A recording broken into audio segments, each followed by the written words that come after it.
Good morning, everybody. Happy Thursday. Welcome to TCF Live. My name is Dan Soul. I will guide you on a 3-hour journey through Courtlandia, starting today in Michigan. This is Judge Middleton. Multiple files regarding September and Knowles. Here with me at the court is Chief Public Defender, Mr. Keith Stickley. Here on the video is September and Knowles. Ms. Knowles has a terrible pattern of not appearing when she is supposed to.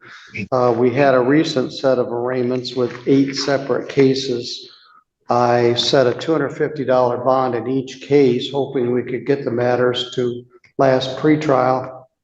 The defendant posted the bonds and then promptly failed to appear for the pretrial conference that was set. Yes? Hold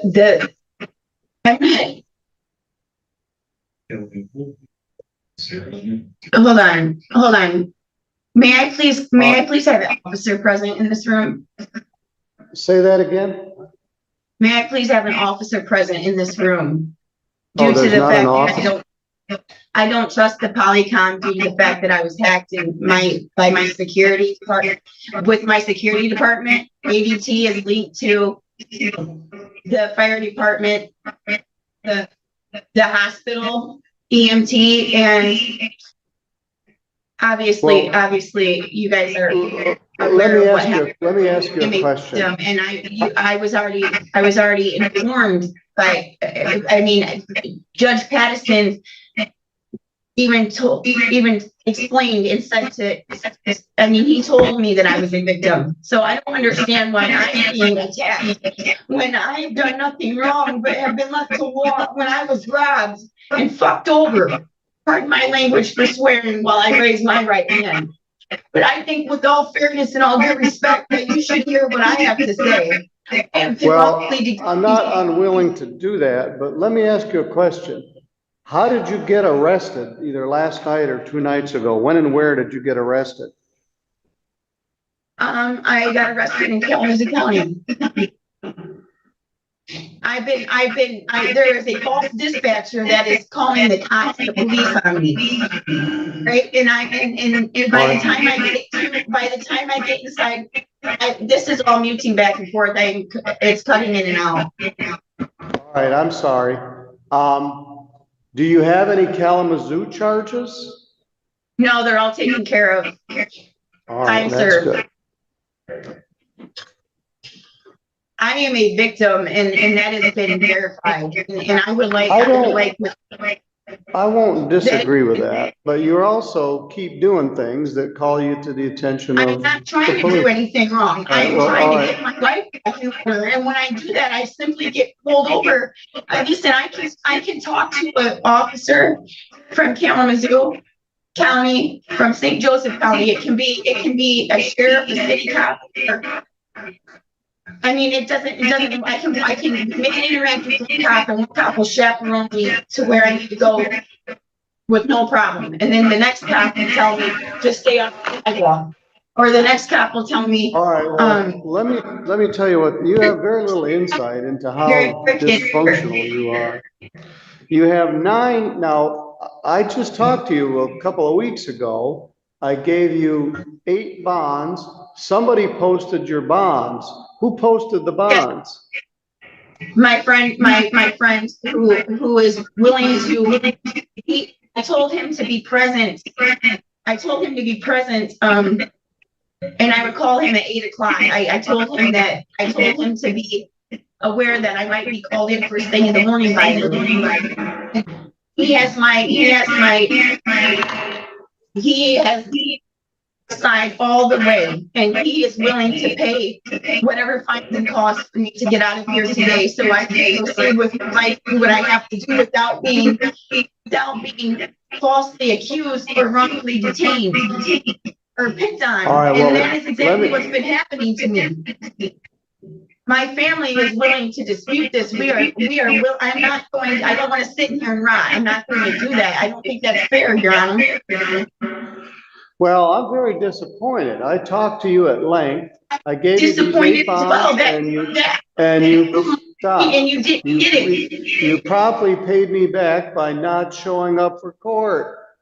You posted 8 bonds. This friend of yours foolishly posted these bonds, and then you didn't show up again. You have a all 9 of these cases you failed to appear. We caught you. I set 8 bonds, and you failed to appear once again. Now I need to go through these one by one.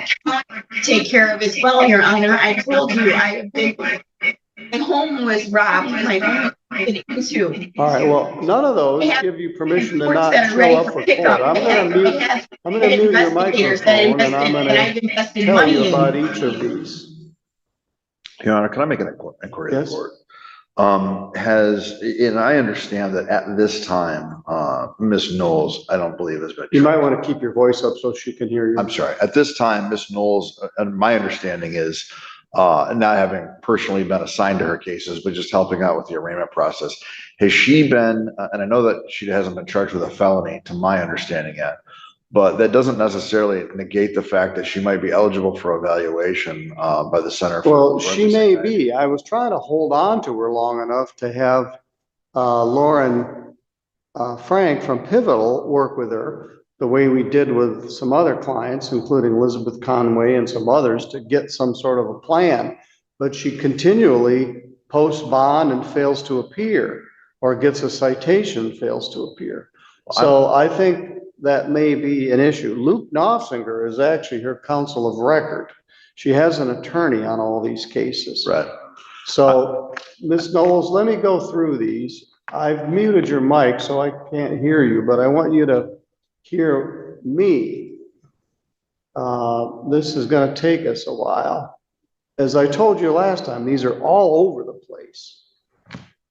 On March 11th, you were charged with being a disorderly person in the city of Three Rivers in file number 26427OM. That allegedly occurred at Applebee's. Walked into Applebee's harassing the employees and customers, cussed people out, made obscene gestures while on foot. So they gave you a citation and an appearance date, and you failed to appear. The next case, I don't think these are in chronological order.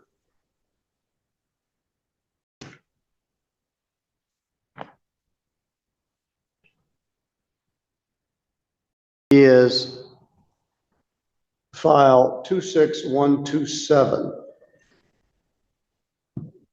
That one occurred allegedly on June 15th at 7:06 p.m.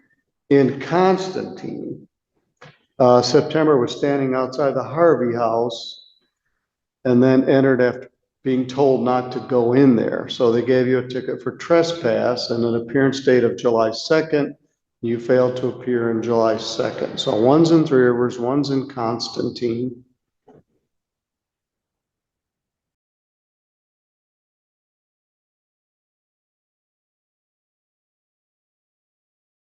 And the next one is March 30th. The file number is 261511, 3:09 a.m.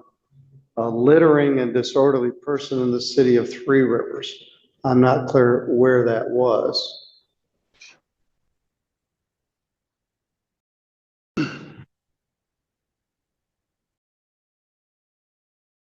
Next, we have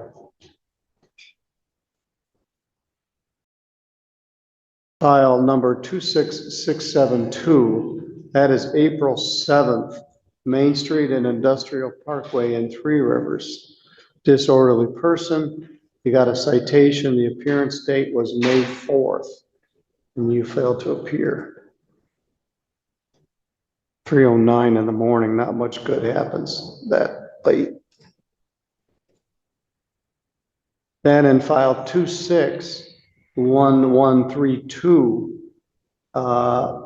you got a ticket at Arizona Boulevard, disorderly person, at 10:40 p.m. on June 6th. You had an appearance date of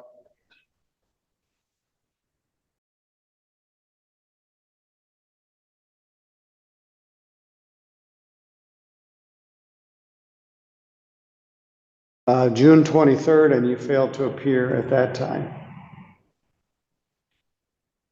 261311.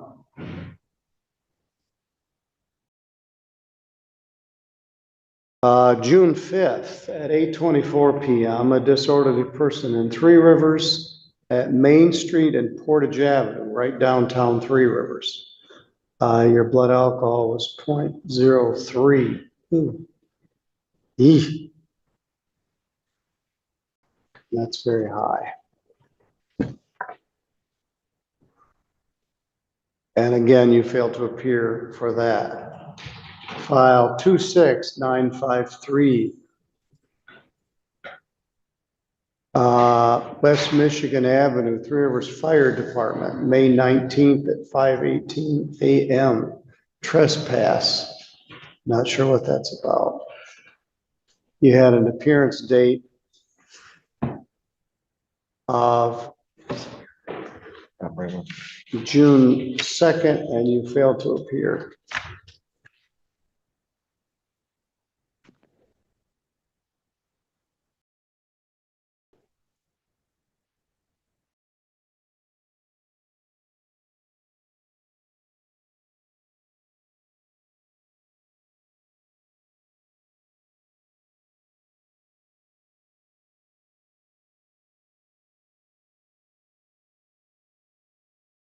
File 26982OM.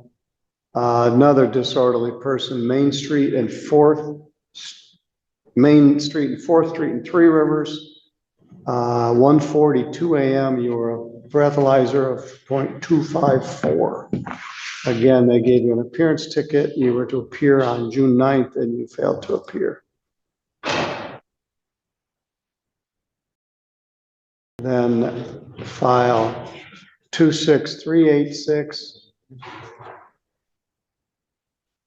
3:09 a.m., March 2nd, Centerville Road, Sturgis. Disorderly person and littering. You were to appear on March 18th in front of Judge Pattison. Anyway, on every single one of those citations, you got an appearance citation and failed to appear. I think there's 9 of them. Then you got picked up on a succession of bench warrants for failing to appear. I arraigned you, made sure you had an attorney, set it for an attorney pretrial, and again, you failed to appear for that. So, not to mention all the previous times that you failed to appear. I'm going to set this for attorney pretrial with Luke Nossinger, who's been appointed as your attorney for September 4th. Your Honor, before we do that, I did make a brief motion. I might just tell them. Yes. So under MCL 300.6025, I'm going to request that she even come to the bar. I'm very familiar with this adult. I understand that she has assigned counsel. I don't know getting anywhere with this, and I don't think that she's able to remotely assist in her own defense here right now multiple times. I think the court has MC. I think it's MC 204 to order that. I would ask them to sign that, and we can stop this and have the state perform a competency evaluation, either at the jail via video or into the center. I think that we're at the point where she is not able to rationally assist her. I think that's glaringly obvious, and we're just delaying. I think the inevitable has to happen before we get it out. All right, thank you. Ms. Knowles, he's asking that I have you evaluated for mental competency, which may happen. The problem with that is you could, for as much as a year, waiting for the evaluation to take place and for the reports to take place. And I've wanted to hold on to you long enough to have you in jail for a few days to see if you are clear-headed enough to discuss this. Because at our previous arraignment and this one, you were making lots of irrational statements. There's 9 separate cases all over the county. There's another one that was in Leonidas that I don't even think we addressed. Sturgis, Constantine, Three Rivers, Applebee's, Pizza Hut, the fire department, the hospital. You're causing all kinds of ruckus. So I'm going to take his motion under advisement. I'd like to just clarify one thing on that too. If Your Honor were to grant that, she can still be released on bond, you can still sell bond. And if she doesn't show up to the forensic center for the court rule, then at that point she should be taken again and held without a hearing until that point would happen. So if you have any questions about that, I appreciate it, but I think we're kind of. All right. I don't wish to give her a bond. I don't wish to release her on a bond until at least September 4th. I want her to have an opportunity to discuss this with Mr. Knopfsinger. I'd like Pivotal, our jail staff, to meet with her and see if there's an option. If there isn't, we can then follow the path that you're suggesting. Ms. Knowles, you failed to appear in these 9 cases 9 separate times, plus the 10th time when you failed to appear again. I have muted your microphone. I know there are things you want to tell me, but I'm telling you, we're going to set this for a pretrial next Friday. You're going to remain in jail in the meantime. I don't know who your friend was who posted your bond, but he didn't really do you a favor. You got out of jail and then promptly failed to appear again. If I were king of the world, I would forfeit all those bonds and he could eat the 200 that he posted. So could quick bail bonds. But we need to hold on to you long enough to see what we're dealing with.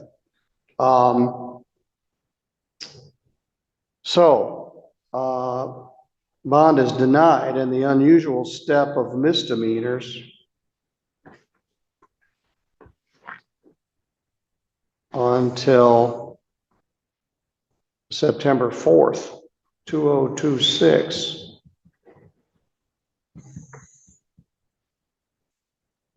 For further review. I'm going to make a referral to Pivotal.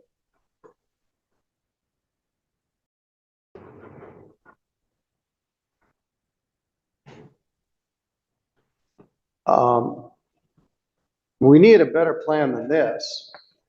You get a ticket, you don't show up. You get another ticket, you don't show up. You get another ticket, you don't show up. And even if, let's say I give you 30 days in jail or 900 days in jail, on the next day you're going to get out. We're going to be right back in the same circumstance. So I'm holding on to you. We're going to get 10 or so clean days and see what we're dealing with. I will see you on September 4th.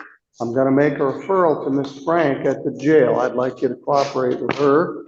And I'm going to let your attorney, Mr. Knopfsinger, know that you are in custody. All right, Ms. Knowles, I'll see you next Friday. Yeah. Well, aren't we off to an interesting start this morning? Good morning once again, everybody. It is TCF Live on a Thursday. Yeah, good way to start the day.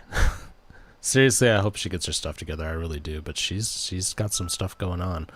Barbara, earlier, $10 super chat wishing Wahoo a happy not his birthday. Thank you for that. And everybody, please wish Wahoo a happy not his birthday. Wahoo's the best, so he deserves that.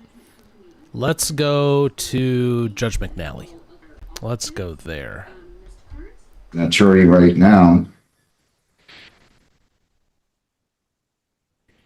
And you go out in the hall and you'll speak with your lawyer. And when the two of you are ready, I will go ahead and call your case. Okay. Go out in the hall. He'll set you up. Thank you. Miranda Lynn Overholt. File 26G 307-234A and B. You can come up to the podium, ma'am. You can tell me your name, please, once you get there. Reynaldo. It is alleged that you did operate a motor vehicle with an expired license on July 19 to 26, and also that you had an expired plate. You have the right to an attorney. Would you like an attorney to represent you? I'll go ahead and arraign you then, and I'll send you to the prosecutor. The police think that you were operating a motor vehicle with an expired license in the city of Gibraltar, county of Wayne on Jefferson near Kingsbridge in Gibraltar at 3:02 p.m. on July the 19th to 26th. They think you had an expired license. That is a misdemeanor, punishable. These are the maximums. Up to $100 in fines, 90 days jail costs, or all those, and 2 points would be added to your traffic record. Do you understand that? There's also an expired plate charge, 0-point civil infraction. That's your second charge. Do you understand that? You have to keep your voice up. Yeah. Did you sign, read, and understand the advice of rights? Yeah. If you plead guilty, you'll be giving up all those rights, and we will not have a trial of any kind. You understand that? Okay. Sure. If you plead guilty at any time, you'll be giving up all the rights on the advice of rights. Your right to a trial, the presumption of innocence, the requirement that they prove you guilty beyond a reasonable doubt, the right to remain silent.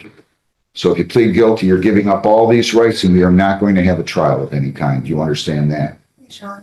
All right. And if you still wish to waive your right to a lawyer, I'm going to enter a not guilty plea. $100 personal bond. You cannot leave the state without the consent of the court or violate a law. You must appear in court as directed. So if that's what you want, I'm simply going to send you to the prosecutor. You can speak with the Gibraltar city attorney and see if you can resolve something. Do you understand everything I just said? Is that what you want to do? Sure. Okay. We'll take this to the city attorney. You can follow my court officer. He'll give the file to him and you'll speak to him. Okay? Good luck.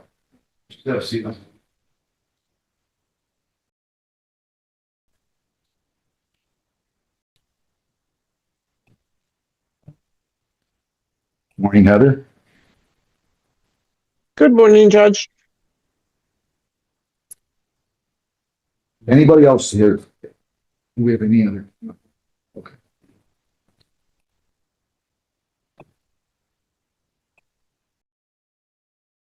All right, so I'm going to have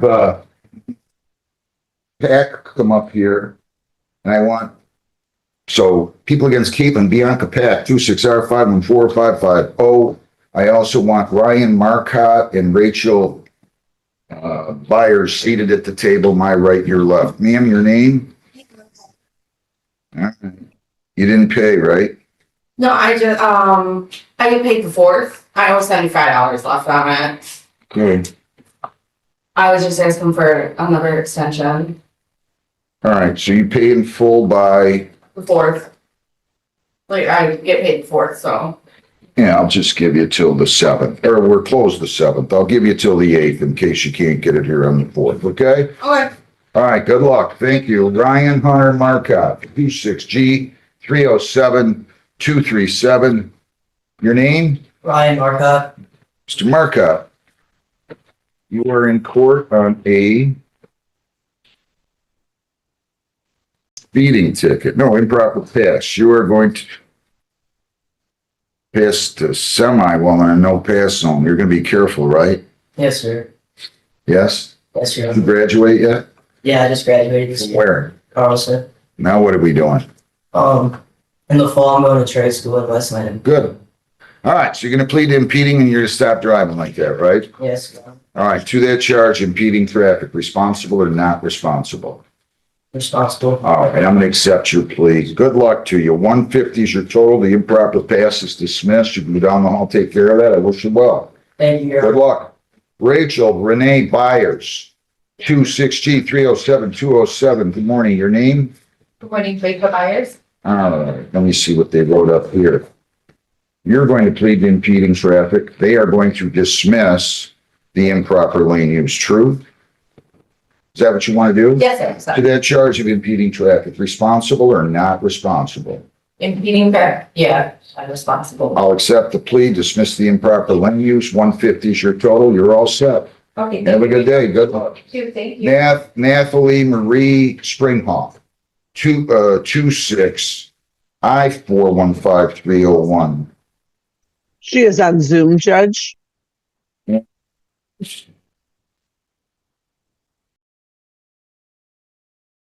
You have to start your video, ma'am. Tell me your name, please. Nathalie Springhoff.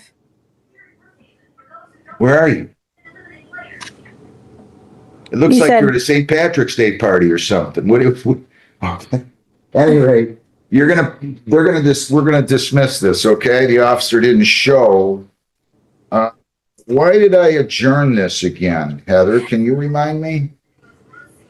I do not recall. I believe He was Let me- supposed to show the video evidence that he stated that he had. Yeah. And he didn't show up, huh? I do not have him on Zoom, Judge. So, I'm glad I did that then. Maybe you were right. I don't know. It certainly appears you were. Case dismissed. Good luck. He didn't show up. Thank you. Thank you. Have a good day. Janiyah, Amani, Arian, G. Neely, 25W8398298.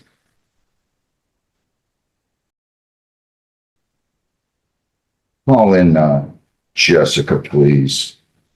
Good morning, ma'am. Your name? Good morning, Janiyah G. All right, so you pled on July 2nd. Did I give you a lawyer since then? I don't have a note that there was a lawyer. Do you want a lawyer?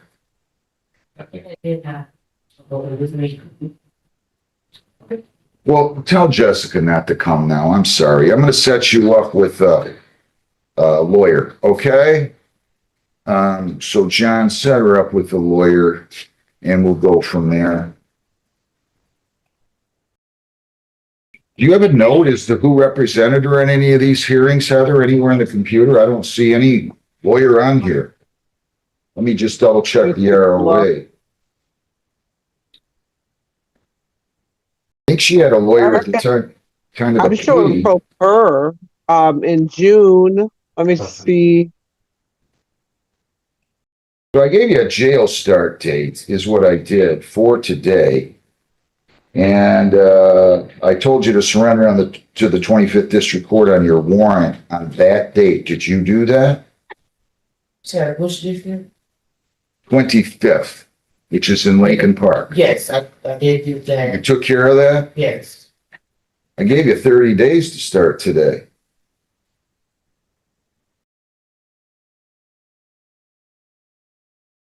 And you returned the scram tether, right? Yes, I. Let me get you a lawyer and we'll cover all of this, all right?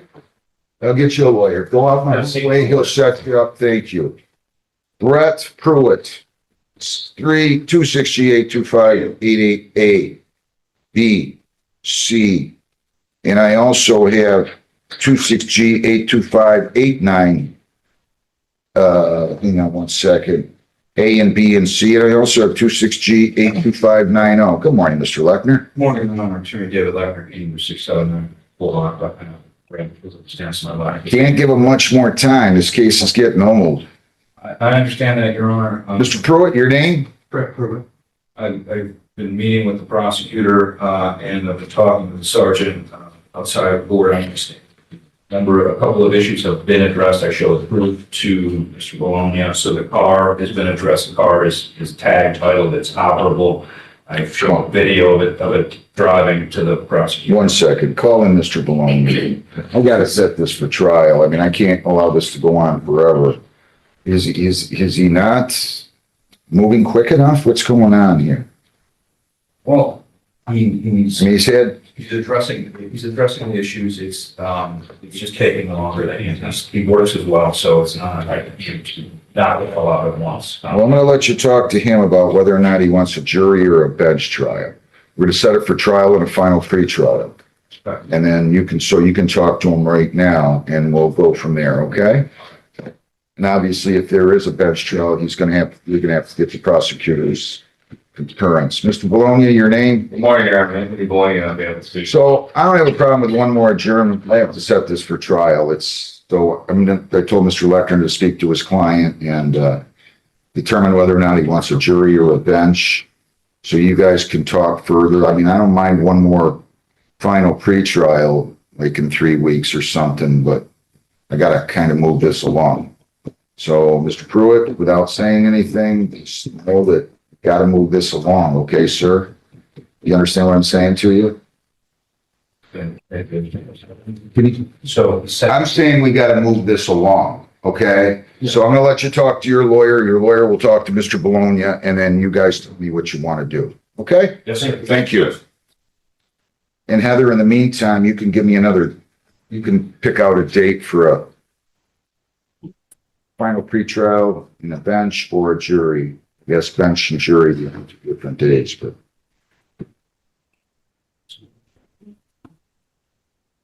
Do you want those now, Judge, or you want to wait till they No, come back you and can, no. decide what they want to do? We can wait to see what they want, because we're gonna do a Okay. jury on a Friday and bench on a Thursday. Okay. That just needs to go to. Go down, okay. Yeah.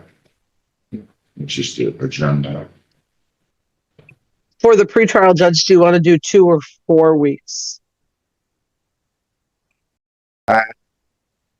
Talk to them, see how far Okay. it is. I guess I Okay. don't mind. I guess I don't mind 4 and 6. Little 2.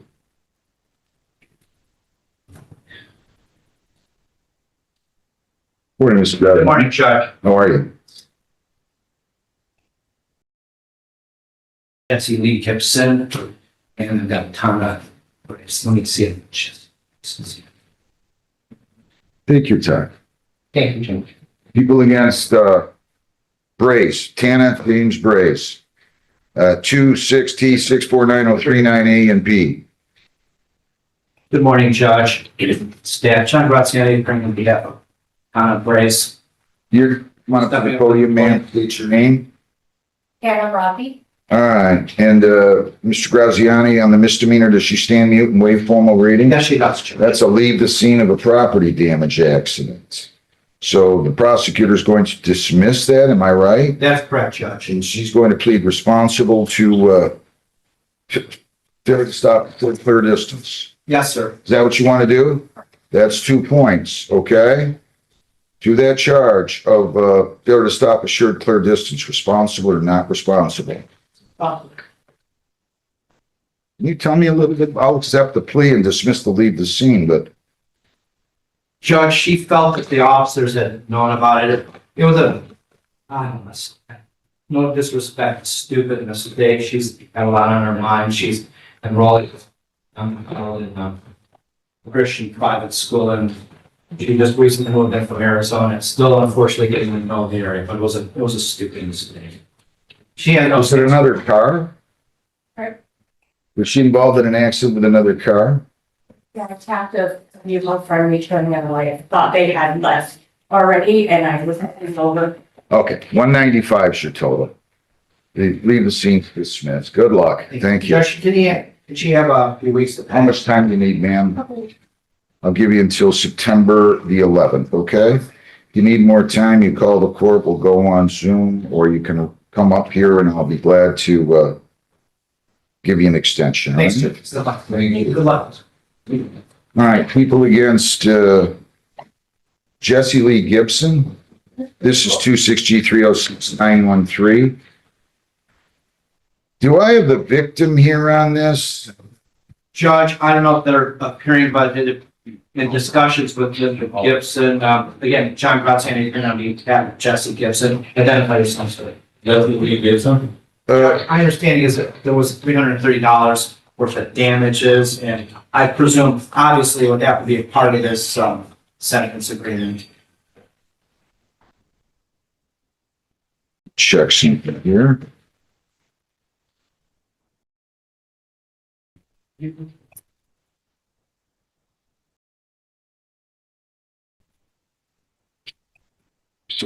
Call Mr. Bologna again. I don't see where they requested restitution. Oh, I'm sorry. Yeah, can you call Mr. Bologna? I don't, 249, I believe.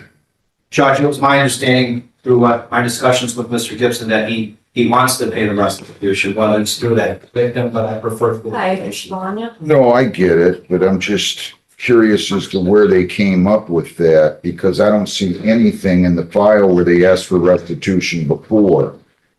And I'm not saying he shouldn't pay it. Sure, there's not a Joel Stevens out there, is there, Heather? Not on Zoom, Judge. Mr. Balone, can I have your appearance on this Gibson case? Yeah, then we go on here. Is that right that there's $330 that's going to be paid to the victim for restitution? First I've heard of this here. Judge, this is what Mr. Gibson has indicated to me. This involved malicious destruction of property. Right. It's a window, and I'm surprised it's even that low, quite frankly. The victim didn't show up. Can somebody try to call this victim for me? We can. What's the name of the file in there? The file is Jesse Gibson. The name of the victim is Joel Stevens. So variable. Thank you very much. We'll pass that. Judge, I'll work on that. Thanks. You just have to see. People against Joseph Frank Mariano, 263-07-263.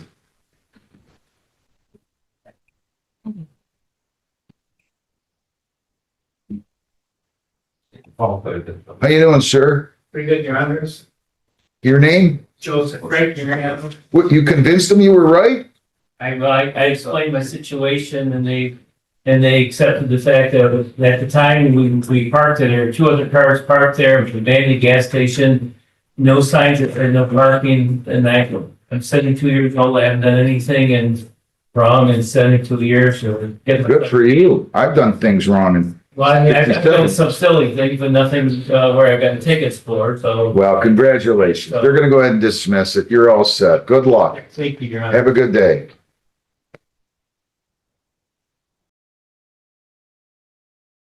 Yeah. What do we have now? Anything down there?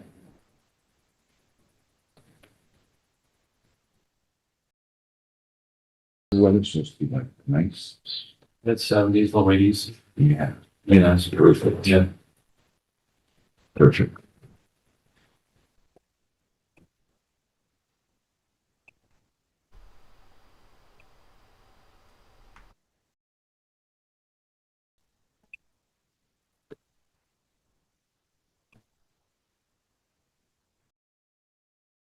All right, people against Gorsuch.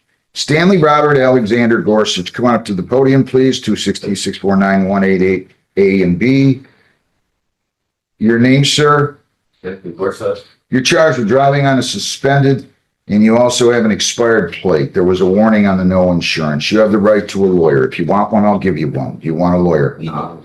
I'll go ahead and arraign you then, and I'll send you to the prosecutor, okay? It is alleged that on August the 6th to 26th that you did operate a motor vehicle on Western Robbinsville and Trenton at 10:52 in the morning with a suspended license. That is a misdemeanor, punishable by up to 500 fines, 93 days jail. Costs are all those in 2 points. Do you understand that? Yes, sir. And did you sign, read, and understand the advice of rights? Yes, sir. If you plead guilty, you'll be giving up all those rights, and there will not be a hearing or a trial. Do you understand that? Yes, sir. An expired plate is a 0-point civil infraction. You understand? Yes, sir. You still wish to waive your right to a lawyer. Yes, sir. I'm going to enter a not guilty plea. I'm going to give you a $500 personal bond. You cannot leave the state without the consent of the court or violate any law. You must appear in court as directed. We're going to have this file taken to the prosecutor. You'll meet with the prosecutor, and you'll see what you can resolve. And come on back in either way after you're done talking to him, okay? Yes, sir. Any questions? Sir. Good luck.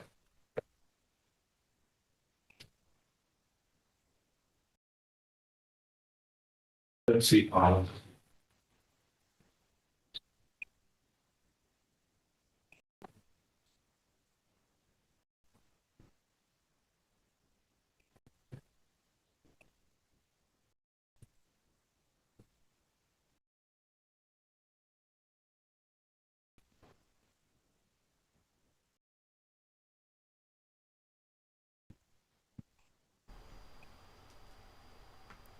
Alrighty, friends, it looks like he might have emptied out his courtroom at least for the moment. Full slate of programming here today on TCF. We have second session at 2:30 p.m. Eastern. We have sidebar tonight at 8 p.m. Eastern. I'll have more to say, but looks like we have a contestant. And 268-2590. All right, Mr. Lechner, your appearance. Again, for David Lechner, What did you guys decide to do? extra, wait. Okay, you can set that up here, please. Mr. Pruitt, your name again? Brett Pruitt. You have the constitutional right to a jury trial. At a jury trial, 6 people would be impaneled. All 6 would have to agree that he gave me the wrong file here. That's the one I'm looking for. Yeah. All 6 would have to agree that you're guilty beyond a reasonable doubt in order for you to be convicted. You understand that? I understand. By waiving your right to a jury trial, I will be the one who will solely decide your guilt or innocence. Do you understand that? Yes. You still wish to give up your right to a trial by jury? Yes. Anybody force you to do that? No. I'll accept the waiver. We'll set it for a bench trial. How far is he away from having everything done? He's gonna. There's 5 files, Your Honor, and he's taking care of, well, whatever it said, he's taking care of 2 of the files, taking care of the boat, he's taking care of the car. Obviously, they're not dismissed yet because we're looking for a global resolution. But he's working on the rest. And the rest is, it's basically yard cleanup, and he's All right, give me a final pretrial 4 weeks out, Heather. Mr. Pruitt, I'm gonna be clear. I'm not adjourning this again, okay? And I'm setting it for a bench trial 6 weeks out. So give me your 2 dates. Go ahead. Pre-trial will be September 24th at 9 o'clock. Okay, And then 6 weeks for the bench trial will be October 8th. You want to do 11 o'clock for that? that's fine. Are you available on both those dates? available on the 24th, and the other is October 8th. Yeah. I'm available on it. All right, listen, Mr. Pruitt.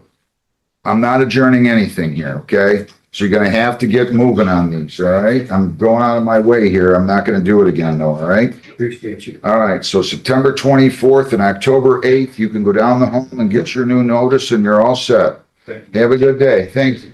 It's gonna be a beautiful weekend. Maybe you can start tomorrow or today. Good luck.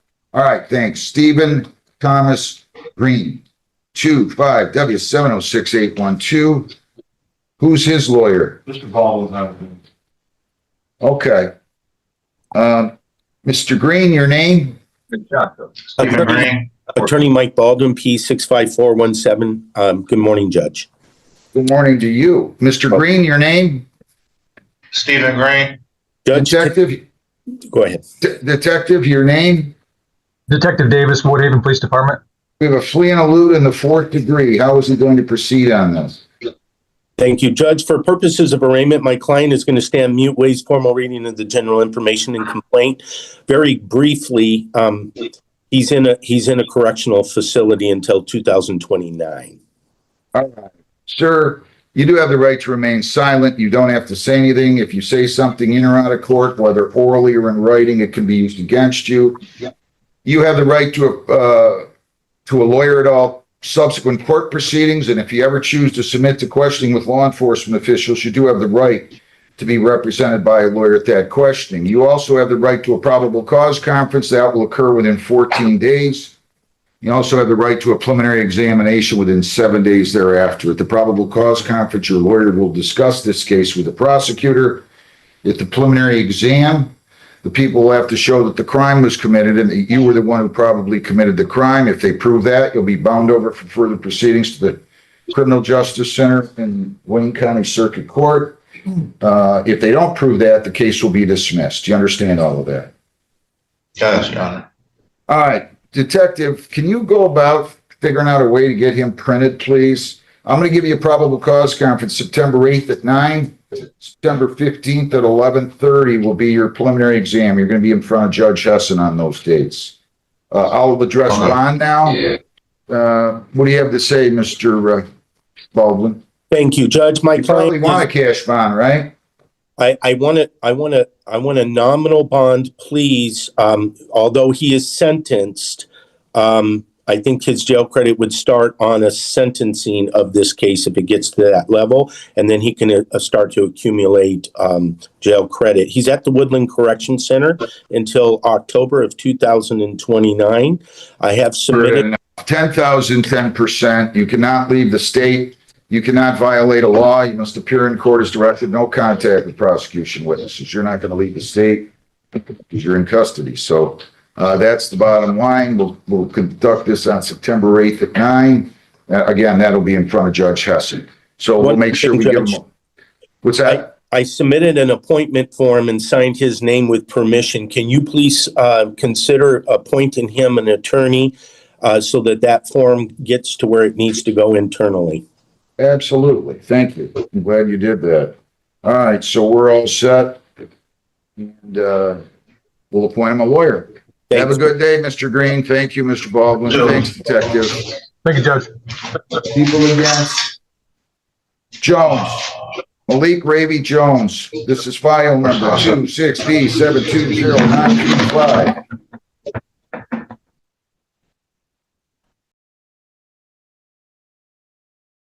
Is Mr. Shemke on this one?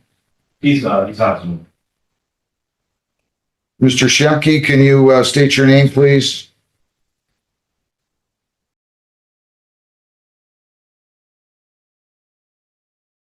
Brownstown is muted also, Judge.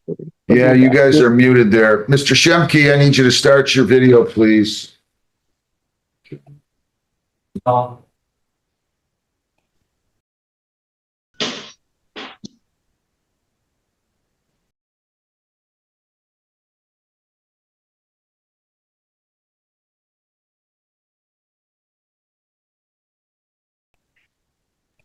Just so I know what kind of time frame I'm working with here, that's all. Appearance, Mr. Shemke. I used to do it, Good morning, Your Honor. between Kelly. What is that? You're not. Else. It's the arraignment, I believe. I don't know what that was called.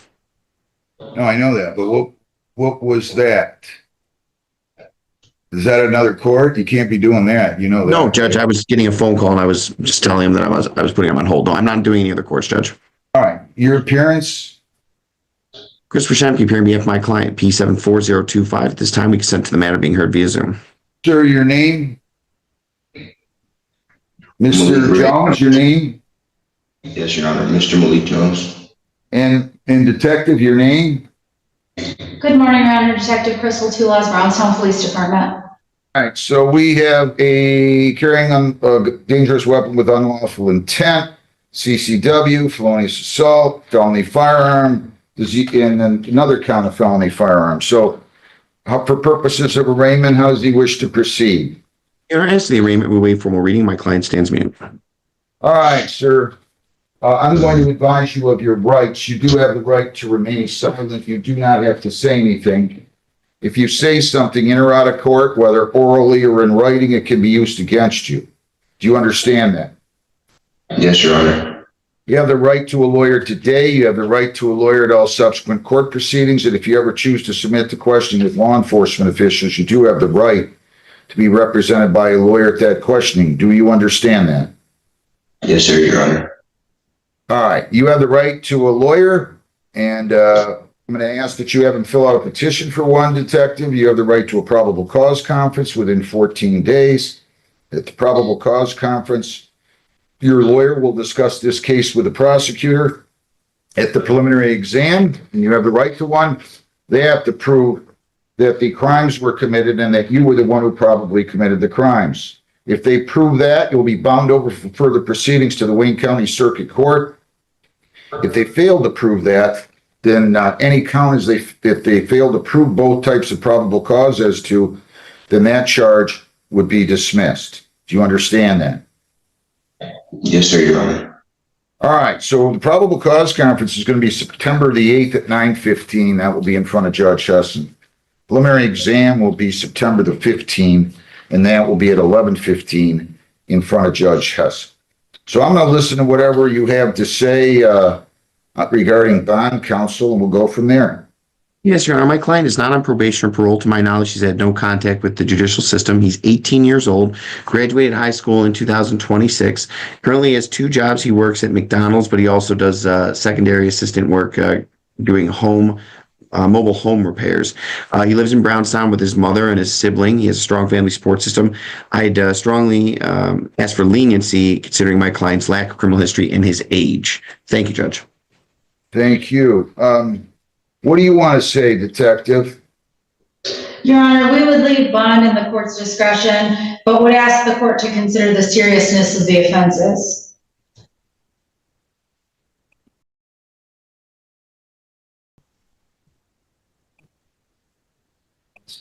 All right.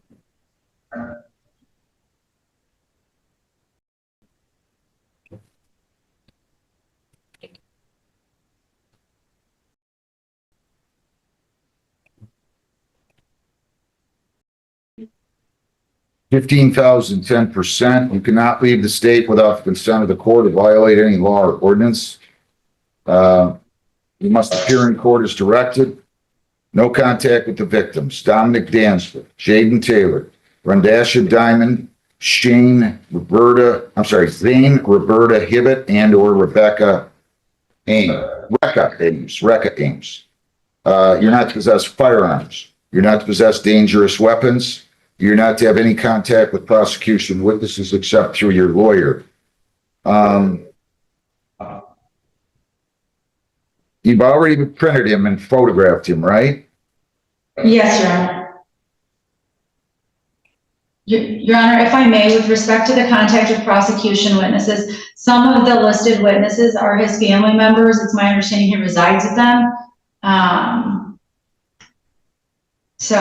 Okay, I'll say no contact with prosecution witnesses except his family members. I'm gonna let him do that.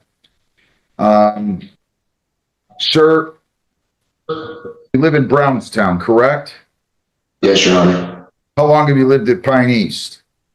I've lived there for about 4 to 5 years, Your Honor. All right, I'm gonna do this for you. I'm not gonna require a GPS tether, but I don't want you going near or talking to or have anybody else talk to the victims for you on your behalf. Do you understand me fully and clearly? Fully, Your Honor. All right. We'll see you here. You'll be in front of Judge Hesson on those dates. Good luck to you. Thank you. Thanks, Mr. Shemke. Thank you very much. Alrighty, friends. Good morning once again. It is TCF Live on a Friday Eve. Once again, happy not birthday to Wahoo. Let's change things up. We'll keep an eye on Judge McNally, but let's go to Florida. Wade Mercer. Your Honor, how are you? I'm doing good, thank you. Corporal, I've got 834. We had some technical issues. We couldn't connect the first time we tried, but Miss Williams got it figured out. So I think we're all ready. Have you had a chance to play the first appearance video, sir? Yes, Your Honor. Perfect. Ladies and gentlemen of the jail, I'm Wade Mercer. I'm the county judge in Jackson County. There are 2 attorneys involved in the first appearance process. Mr. Lawrence Gill is covering for the state attorney's office today. He's in the courtroom. Mr. John McDaniels, assistant public defender, he's at the jail. We do have one interpreter case, and that's State versus Reynaldo Rodriguez. Mr. Ricardo is here as our interpreter. And Mr. Ricardo, would you please introduce yourself to Mr. Rodriguez? Señor Rodríguez, muy buenos días. Mi nombre es Jordani Ricardo, intérprete para que se pueda comunicar con el juez. I know that I didn't, will you actually can hear you because he didn't acknowledge that verbally? Yes. ¿Usted me puede escuchar? Yes. Mr. Rodriguez, good morning. I'm Judge Mercer. Buenos días, señor Rodríguez. Yo soy el juez Mercer. You're here because you've been accused of 1 count of petty theft. Usted está aquí porque tiene un cargo de hurto menor. I've read the complaint. I've also looked at your criminal history. He leído la denuncia, también revisé sus antecedentes penales. I'm appointing the public defender's office to represent you for first appearance purposes. Le estoy asignando al abogado de oficio para propósitos de la comparecencia inicial. Please listen to your attorney, Mr. McDaniel. Por favor, escuche a su abogado, el señor McDaniel. Okay, gracias. Okay, thank you. Your Honor, I spoke to Mr. Rodriguez. He's going to accept the pretrial intervention from the state with the understanding he'll be placed on that intervention for 6 months. Su señoría, hablé con el señor Rodríguez. Él va a aceptar la intervención antes del juicio que le ofrece el Estado, entendiendo que va a estar en ese programa por 6 meses. There'll be a fine of $370 he'll pay when he's in the pretrial intervention. Tendrá una multa de $370 que tendrá que pagar mientras esté en el programa de intervención antes del juicio.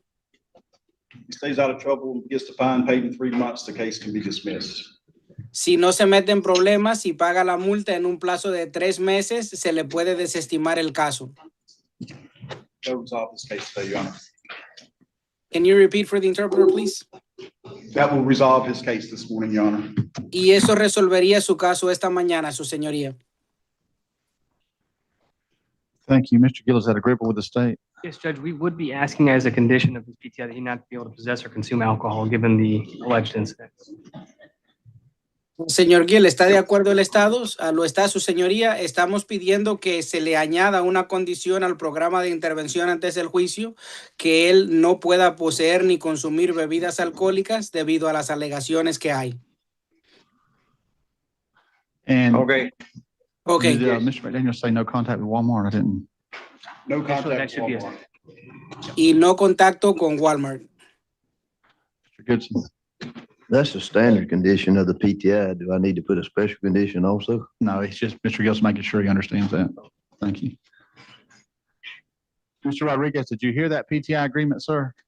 Señor Rodríguez, ¿escuchó usted ese acuerdo de intervención antes del juicio? Sí, señor. Yes, And do you sir. understand? And do you understand that the no contact with Walmart and the no alcohol are part of the agreement? You understand that? Y usted entiende que no contacto con Walmart y no alcohol son parte del acuerdo. ¿Entiende eso? Sí, señor. Yes, sir. This agreement is based upon our understanding that you have no criminal history. Is that accurate? Este acuerdo se le ofrece porque entendemos que usted no tiene antecedentes penales. ¿Es ese el caso? Sí, señor. Yes, sir. And is this the agreement you would like to enter? ¿Y es este el acuerdo que desea aceptar? Sí, señor. Yes, sir. Mr. Rodriguez, I'm going to show you a case referred to the pretrial intervention program. Señor Rodríguez, voy a mostrar que su caso se está trasladando al programa de intervención antes del juicio. The charge is petty theft. The PTI period is 6 months. El cargo es hurto menor. El periodo de tiempo en el programa de intervención antes del juicio son 6 meses. Court costs and fines are imposed the amount of $370. Se le imponen multas y costas del tribunal por $370. No contact with any Walmart while on supervision. No puede tener contacto con ningún Walmart mientras esté bajo supervisión. You may possibly early terminate the probation after 3 months if you have no violations and you've otherwise completed the conditions. Puede terminar la libertad vigilada por anticipado, quizás, si no ha tenido ningún problema y ha cumplido con todas las condiciones en un plazo de 3 meses. Mr. Rodriguez, part of every pretrial intervention is a conditional release. Señor Rodríguez, parte de todo programa de intervención antes del juicio es una libertad condicional. That's because this case is considered pending while you're on supervision. Eso es porque el caso se considera como aún pendiente mientras está bajo libertad vigilada. So you need to understand that if you violate the terms of the release, it's just like violating a probation and you could go to jail for it. You need to take it seriously. Entonces debe entender que si usted incumple los términos del programa de intervención antes del juicio, es como si hubiera violado su libertad condicional. Lo pueden llevar a la cárcel. Es algo que debe tomar en serio. No restitution, Mr. Gill. I believe no restitution, Your Honor. Yeah, there's no restitution. There was some canned drinks. Walmart would have took those cans back. Canned beer. I agree. Hay indemnización, no creo que haya indemnización, se trata de unas bebidas en lata y Walmart recuperaría esas latas. And Mr. Rodriguez, do you have any questions? Señor Rodríguez, ¿tiene alguna pregunta? No, señor. Todo No, está sir. bien. Everything's fine. So, Mr. Rodriguez, what's going to happen is you're going to be brought to the courthouse this morning to meet with the pretrial intervention officer. Señor Rodríguez, lo que va a pasar es que esta mañana lo van a traer a la corte para que se reúna con el agente de libertad condicional. Once they meet with you and go over the terms of the intervention agreement with you, you'll be free to leave. Una vez que se reúnan con usted y repasen con usted los términos de la intervención antes del juicio, se puede marchar. Mr. Ricardo, are you available anytime this morning to help with the instructions by the probation office? It depends, Your Honor, at what time would they bring him over to the jail? I mean, to the Well, courthouse? if you say you can do it at 10 o'clock, I'll ask them to bring him at 10. If you say 10:30, on say whatever you can do. I can't do at 10. I can't do 10:30. Most 10:30? likely. I can most likely You do have the 10:30, meeting? yes. Would you rather say 9:30? Yeah, 9:30 would work. Okay. Mr. Goodson, does that work for you? Corporal, can y'all bring him at 9:30 or be here by 9:30, please? That way Mr. Ricardo can help with the instructions. I want to make sure he fully understands the instructions portion of his agreement. So, Mr. Rodriguez, we'll see you at the courthouse at 9:30. Señor Rodríguez, lo veremos en el tribunal a las 9:30. So if you call friends or family, you can tell them you can be picked up at the courthouse at 9:30 this morning. Así que si se comunica con familiares o amigos, les puede decir que lo pueden recoger en el tribunal a las 9:30 esta mañana. Do you have any questions? Correcto. ¿Tiene alguna pregunta? No, señor. Solo de No, dónde es el tribunal, no sé. And where is the courthouse? I don't know. 4431. The courthouse is 4431 Lafayette Street. The jail will bring you here. La corte está en 4431 Lafayette Street, pero desde la cárcel lo van a llevar para allá. Have a good day, sir. Que tenga buen día, señor. Thank you, Mr. Ricardo. Thank you, Your Honor. Hank Hussey, next.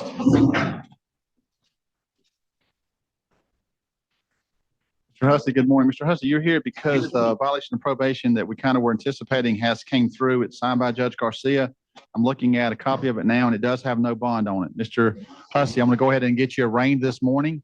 Now that this has been filed, I can arraign you, and that means appointing you a lawyer if you want one. Mr. Hussey, would you like to have an attorney appointed to represent you in the VOP? Yes, sir. I'm going to appoint the public defender's office to represent you. Listen to Mr. Gill, and then listen to Mr. McDaniel. We'll see if you have any questions in just a moment. Your Honor, we're going to interpret not guilty. Yes, to set this on October 8th court docket, and I advise him that the attorney come by and speak to him prior to that hearing. October 8th. Mr. Gill, anything? Nothing from the state, Your Honor. Mr. Hussey, any questions, sir? No, sir. Wish you the best, Mr. Hussey. Yes, sir. Derek Snell. Mr. Snell, good morning. Mr. Snell, you're here because you've been accused of one count. Good morning. You've been accused of one count of driving while licensed, suspended or revoked habitual. Mr. Snell, I have read the complaint. I've also looked at your criminal history. I'm going to appoint the public defender's office to represent you for first appearance purposes. Please listen to Mr. McDaniel and Mr. Gill, and then we'll address your bond or your release status. Mr. McDaniel. Your Honor, we just asked the court to take into consideration that, he did have a license on him. He moved back from Alabama, I think in January, and transferred his license, and from Alabama to Florida. And then I guess after they gave him the license, they, basically habitualized him. I assume for something that maybe happened in Alabama. I don't know. But, he had advised basically he didn't know about it. But we just asked the court to take that into consideration that he did have a license on him when he was, pulled over.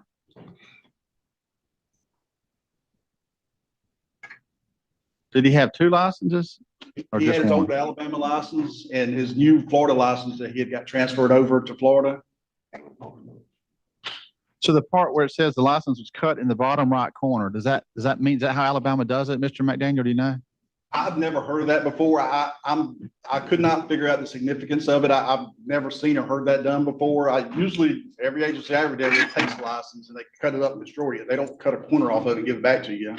So I'm not really sure what the significance of that is.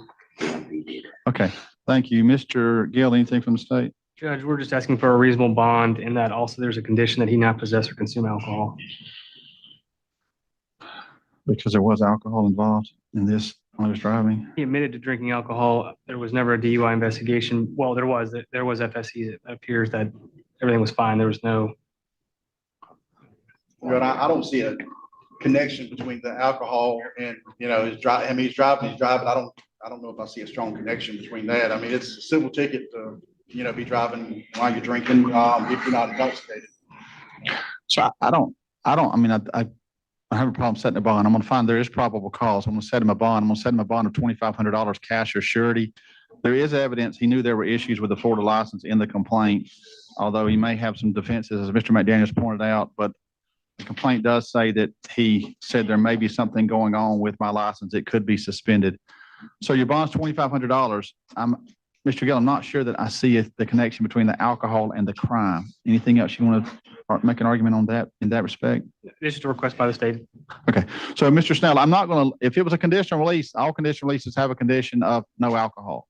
But on a bond, the use of alcohol has to be related to the crime. I can't see that the use of alcohol is related to this driving offense.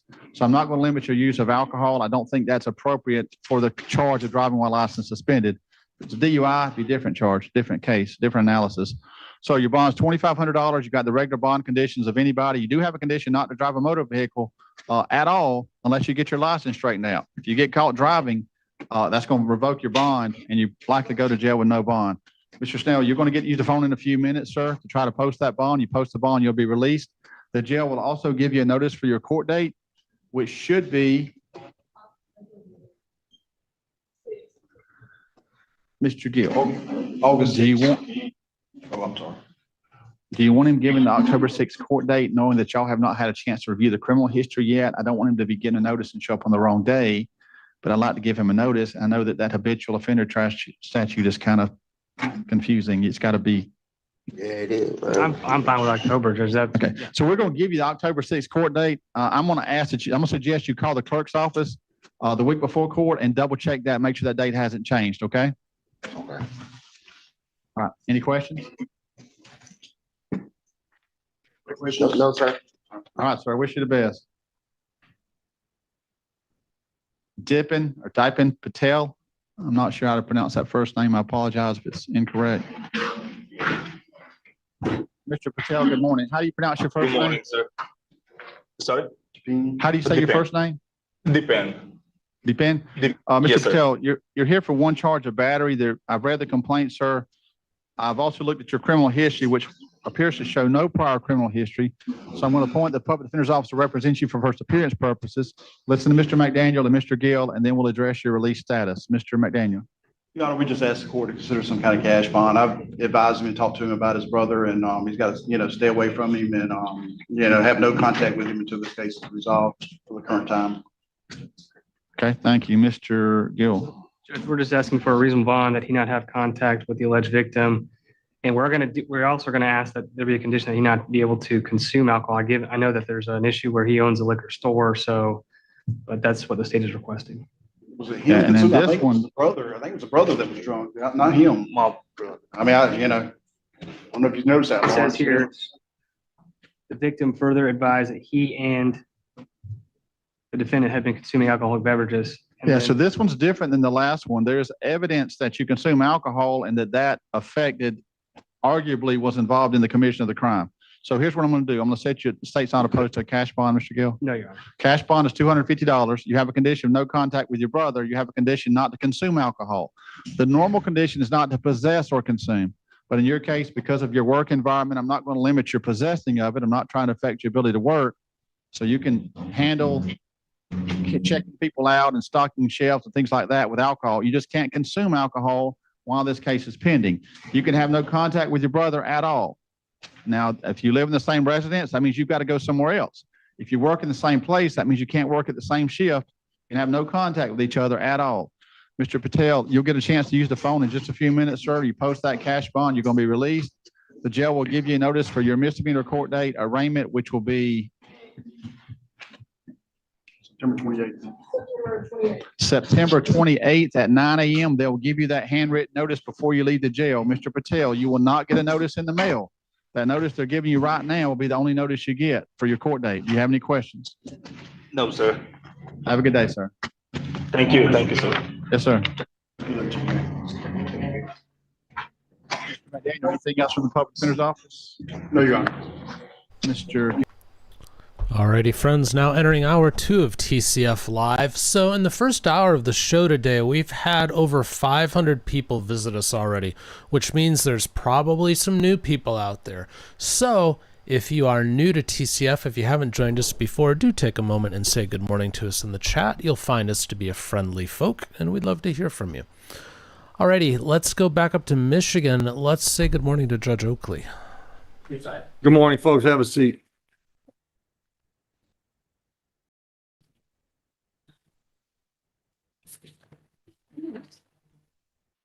Patrick Crawford. Mr. Crawford, are you going forward today without benefit of a court-appointed attorney? Yes. All right, you met with the prosecutor. Let's see what we got. All right, we've got a checkpoint violation from June 30, 2026, and you're pleading guilty, yes? Correct. You understand your rights and the options presented to you by those rights? Yes, sir. You understand the possible penalty for the charge today? Yes. Understanding all of that, are you pleading guilty freely and voluntarily? Yes, sir. Sir, did you find yourself on that date at a Metro Airport checkpoint? Yes. And at that time, did you have something in your possession at the checkpoint that you were not authorized to have there? Yes. Is that a firearm? Yes. I'll accept your plea. You working, sir? Currently, no, I'm on medical leave from the school. I got to get my diabetes under control. Good luck. Good luck. Yeah. What school? Warrant Consolidated. Okay. How long you been with the school system? Since December of last year. Okay. New job. Yep. Anything else? They told me until I can get a doctor's note or something. Yeah. Anything else you want me to consider before I set the terms of sentence? No, just with the fine, if I could make payments. Yeah, we'll work something. Okay, perfect. Yeah. And you've talked to the prosecutor about how to get your weapon back? Yes. Okay. All right. The prosecutor recommended a delay sentence. I'll do that. What that means is for 3 months, no new crimes. Okay. No convictions. The court costs are assessed the amount of $500. What I'm going to do is send you downstairs. They'll tell you what all the payment options are. Before you leave the building, I just want you to have a plan. Okay, perfect. Absolutely. Questions? No, just head downstairs. All set. Yep. Okay, Put it perfect. in the computer and they'll be ready for you Okay. down there. Have a great day. Clifford Shelton. Mr. Shelton, are you going forward today without an attorney? Yes. You've met with the prosecutor? Yes, I did. Looks like you're going to pay $150 and plead responsible to a civil infraction, double parking, and the prosecutor wants me to dismiss both the tickets that were issued to you on July 2nd. Is that the deal you made? Correct. And that's the way you want to resolve it? Yes, sir. All right. Can you pay the $150 today? Yes. Go on downstairs. You'll probably get the first cashier smile of the day. Have a great day. Thank you. You're welcome. I'll do it on the civil. 150. Yeah. Shelton. I for some reason that You can't do what? reading because I'm sick of all these people coming in and we don't have Zoom today and I told them twice. And they won't let you walk it? It won't let me lock the meeting. Yeah. Ronnie Lee. Mr. Lee, are you going forward today without an attorney? Come on up. All right, you made a deal. Yes, sir. All right. You understand your rights? Yes, sir. Understand the options presented? Yes, sir. Understand the possible penalty for the charge? Yes, sir. Understanding all of that, are you pleading guilty? Doing so freely and voluntarily, Mr. Lee? Yes, sir. All right. Were you at Metro Airport on July 2nd? Yes, sir. Were you at a checkpoint? Yes, sir. At that time, did you have something in your possession you should not have had there? Yes, sir. And was that a firearm? Yes, sir. I'll accept your plea, sir. How about you? You working? Yes, sir. Where do you work? How long you been there? I'm a pastor, sir. Okay, good. Where you pastor at? Rivers Worship Center in Dearborn Heights. Awesome. Local guy. Okay. All right. And anything else you want me to consider? No, sir. All right. On a scale of 1 to 10, was this like an 11 on the embarrassment scale? At least. Yeah. At least. My guys at the church have had quite a time. Oh, I bet they've had fun with this. Yes, they have. Yeah. So most people will probably have 6 or 8 of these cases today. And most people that don't do what we do think this is like, oh, that's a huge, it's an everyday occurrence at the airport. Yeah, that's what they say. It didn't make you feel any better, though. No, it does not, sir. Well, I'm gonna guess you can stay out of trouble for 3 months if I put you on a delayed sentence. Yes, sir. No new criminal convictions. Yes, sir. All right. Court costs are assessed the amount of $500. You talked to the prosecutor about getting the weapon back? Yes, sir. All right. Can you pay that today or do you need options? I can pay today. Go downstairs and get yourself a big smile. Thank you, sir. You're welcome. Have a lovely day. Jesse, is it Gooden? Yes. Come on up. Sir, are you going forward today without an attorney? Yes. All right.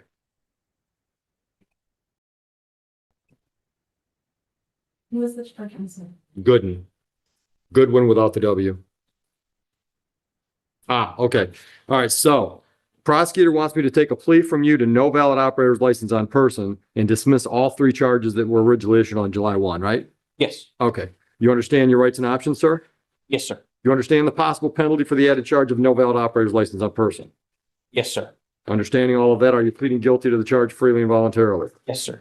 So what was the situation on that date? You didn't have a license at all? You didn't have a cycle endorsement? What? I didn't have a license at all. No kind of license? No. All right, what do you got to do to get your license? I just need to go to the Secretary of State, take my driver's test, and then go find a private institution to do my driving test. And All right, so understand, when we process this plea, you're not going to get any points, but it does go on your record with Secretary of State. Even though you don't have a license, you're going to have a record. You understand that? And when this charge hits your record, the Secretary of State may have a suspension period before you can do all those things to get your license straight. You understand that? Yes, sir. Understanding all of that, are you still pleading guilty today? Yes, sir. All right. So on the date of July 1, did you drive a vehicle in Van Buren Township while you were unlicensed? Yes, sir. I'll accept your plea to the added charge, dismiss the original charges. You working? Yes, I started a new job, sir. Good. Where?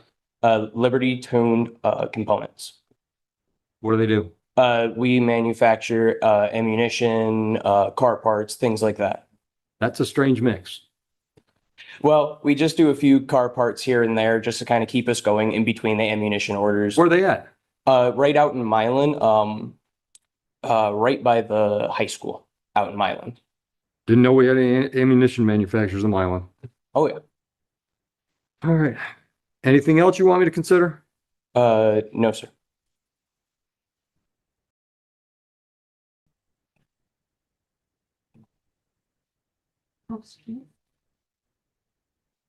All right. Mr. Gooden, am I saying it right? Gooden? Yes. Yeah. The fines cost $500. Can you pay that today or do you need to talk options? I need to talk options. Okay. I'm also going to order 4 days on the court work program. I assessed work program as an alternative to jail. We run that program 7 days a week. You pick which 4 days you want to work. Get your schedule before you leave the building. The days you're scheduled, you got to be here before 8 o'clock in the morning or at 8 o'clock in the morning. Okay. Good? Yes, sir. Questions? No, sir. Downstairs is where you set your days and where you talk about your payment options. Okay. Thank you. Have a plan in place before you leave the building. Good luck with that license. So I don't know about you guys, but the idea of car parts and ammo being done in the same place just makes me think of movies like Death Race or Mad Max or stuff like that, where like the cars are just armed and ready to go. So yeah, why not do all of that in one spot? Seems to make all the sense in the world to me. Hour 2 of TCF Live. Let's stay in Michigan, but let's go say good morning to Judge DeSanto. Good morning. Good morning. Leslie Aycock on behalf of Mr. Slopsky is present to my right. Anthony Slupsky. All right, good morning. And today is the date scheduled in this matter for sentencing on your client's plea to an amended charge of operating while visibly impaired. The original charge of operating while intoxicated was dismissed by way of resolution between counsel at the pretrial. And counsel, did you have an opportunity to review the report and recommendation with your client? I have not. My client, I have reviewed his schedule. He indicates to me that it is factually accurate. There are no errors or omissions to that. There's just one point I would like to address regarding the recommendation. Okay. Would the court like me to address that now? Yes. The recommendation on the second page, number 3, that says outpatient substance abuse counseling. I would ask that the court not order that for a reason that one, this is his first alcohol-related offense. He scored very low alcohol needs assessment. And beyond that, he does not currently have health insurance available to him. I understand there may be some community-based programs out there, but nonetheless, I do feel that that might be difficult for him to get in. I don't feel like he actually has a need for the patient treatment. He's been on bond conditions. He's had no violations, hasn't consumed any alcohol, doesn't plan on it, has no other pending charges, has had no violations. So we would just ask that the court strike that requirement. Okay. Well, that we'd ask the court to adopt the recommendation. Okay, thank you. Sir, tell me about your warrant. Have you taken care of it out of Dearborn? It's been pending since 2015. Was not aware of that warrant in Dearborn. It appears you owe $162 from a ticket. You failed to appear for a show cause hearing. Show cause apparently was issued because you didn't pay your fines and costs on your parking on private property ticket. I can definitely take care of that as soon as possible. I'll talk to him about that, and I have every belief that he will have that resolved as quickly as possible. Okay. And then, sir, your reckless driving matter that was originally an alcohol-related driving offense, correct? Right. And there was an accident. Correct. Were there any injuries as a result of that accident? No. All right.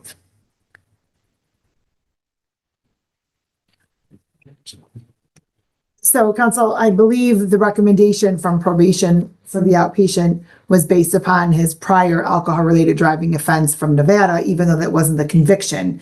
However, I am hearing what you requested, and the court will make that modification. The court's going to, well, first, sir, you're lucky that you didn't kill somebody when you ran the red light. You had a high level of 0.160. I don't know what the limit is in Nevada, but you know, sir, at what point you don't feel okay to drive. And if you felt okay to drive at 0.160, then there's bigger problems. The court's going to find, after hearing from counsel, hearing from Mr. Slepsky, reviewing the report, the recommendation, the criminal history, the court does find that there's reasonable grounds to depart from MCL 769.5. The court also finds the following sentence to be in the best interest of justice, to be reasonable, proportionate to the seriousness of the matter, taking into account the circumstances surrounding Mr. Slepsky and the legislative guidelines. The court's going to order 18 months probation. You're eligible for early discharge, which I will go over shortly. You're not to violate any criminal law of any unit of government. You're not to leave the state without the consent of this court. You are to report truthfully to your probation officer as often as your probation officer may require, in person, writing, or virtually. You are to notify your probation officer immediately of any change in address or employment status. You're not to use any alcohol or drugs unless prescribed to be subjected to random testing. The rehabilitative goal for that condition is so the court can monitor your progress in maintaining abstinence and sobriety.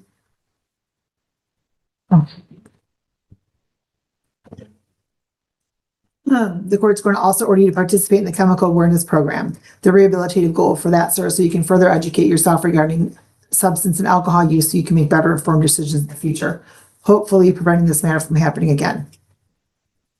You'll have to participate in the MAD victim impact panel. The rehabilitative goal for that condition is so you can further understand the dangers of driving while under the influence and the possible penalty as a result of that, and the potential consequences, additional consequences other than this.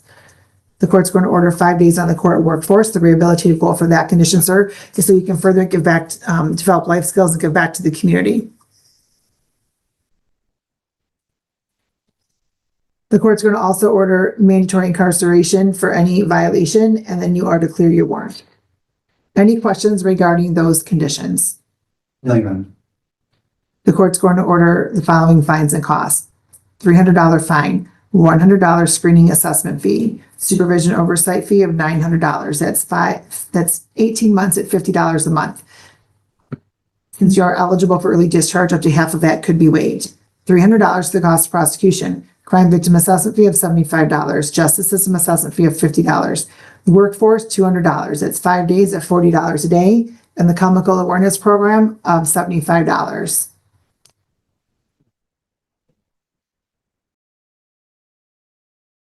I believe my math this early in the morning is $2,000. If I'm incorrect, probation will correct that, and that will be the number.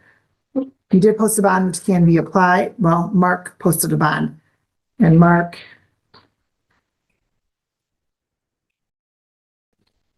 signed to apply the bond to your fines and costs. So that will be applied, and then you can enter into a payment plan with the balance, for the balance with probation. As I did state, you are eligible for early discharge as long as all of the following have occurred. You've completed at least half of your original term of probation. All probation requirements have been completed. You've had at least 3 months without any violations, and all monies have been either paid in full or you've made a good faith effort to make full payment.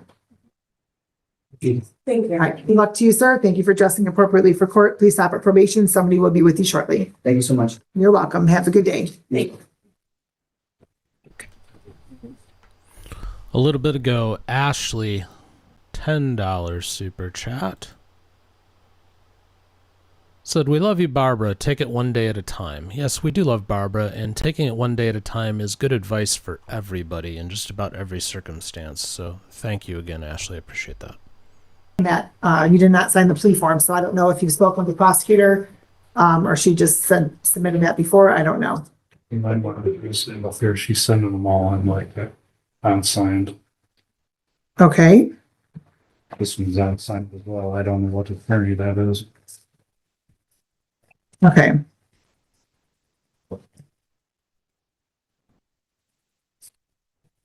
Counsel, did you speak with the prosecutor? I did, yes. Okay, let's go on the record in the matter of the state of Michigan versus Jacob Richards, 261225. Good morning, Vanessa Hamilton, P82107, on behalf of Mr. Jacob Richards, who stands to my right. Could you say your name for the judge, please? Jacob Richards? All right, good morning. I'm sorry, counsel. Your last name is Hamilton? Correct. And your P number? 82107. Okay, thank you. Are you appointed or retained counsel? Appointed. Okay. All right, and counsel, today is the date scheduled in this matter for the probable cause conference. That's correct, Your Honor, and I have requested digital discovery, which was just sent to me while I was speaking to the prosecutor, so we are requesting an adjournment for time to review. We're asking for September 10th as the court.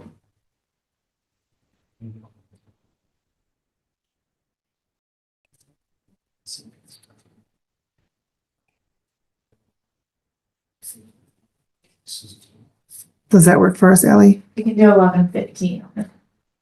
That's fine. And counsel, if you'd like to go over time with your client, because that will be that'll be a waiver of time. Yes, so do you understand that you have a right to the preliminary examination to be held within 21 days, and that you'd be waiving that, asking for an adjournment to review discovery? I didn't hear you. Yeah. Yes? Yes, we made the 20 minutes. Sure. I'm asking for yes or no, because yeah doesn't necessarily come through all the time on the recording. Okay.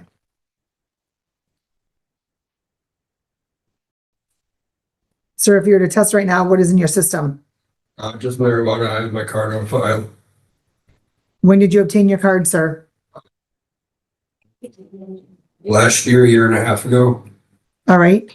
And is it from your treating physician? It's through a doctor. I know that. I went. I'm sure it's through a doctor. Is it through your doctor? No, I did not have an actual personal doctor. Okay.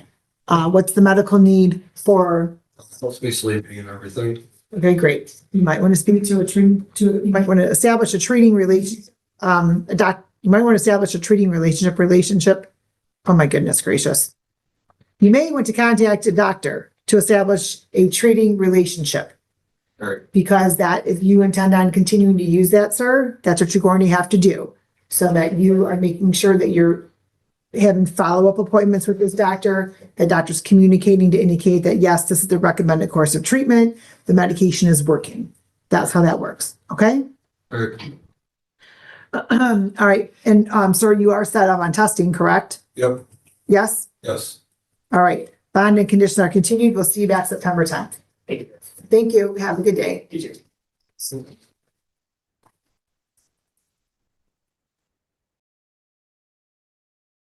Let's go on the record in the matter of the state of Michigan versus Charles Holt, 261087. Nope, we don't have. We have anybody here?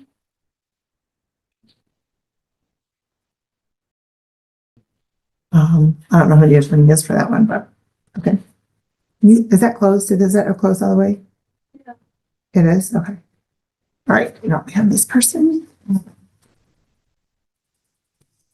Mr. Picnic, is Mr. Wright here? I'm sorry. I have not been able to locate him. I'm gonna go back out and check and see if he's checked in with the deputies here. But the number I was provided just says it's not working at the time. Okay, well, well, He's on a tether too. right. I'm gonna call the tether unit. If you'd like to do that, you certainly may. Otherwise, I'm going to issue a warrant. Okay, and then Apologize, I was supposed to stand up too. you're okay. Mr. Magidson, Yes. I need, I need you and your attorney, your client to sign this document. I'm not calling the case without having all the documents completely signed. All right. And then,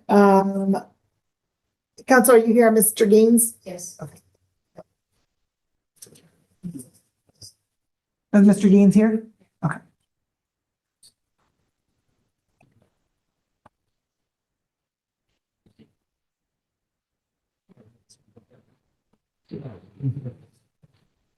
Judge signed, he just didn't take the note off when he signed. Okay, thank you. I'm not sure why these are not being signed when they're speaking about it, but. All right, let's go on the record in the matter of the State of Michigan versus Tyrone Wilson II, 261229. Counsel? Good morning, Your Honor. Mark Magnuson on behalf of Mr. Tyrone Wilson. Mr. Wilson, could you state your name for the record? My name is Harold Wilson II. I'm sorry. Harold Wilson II. Oh, thank you. It is Tyrone Yes. with an M. Okay. With them. Okay, very good. And also 26W97166.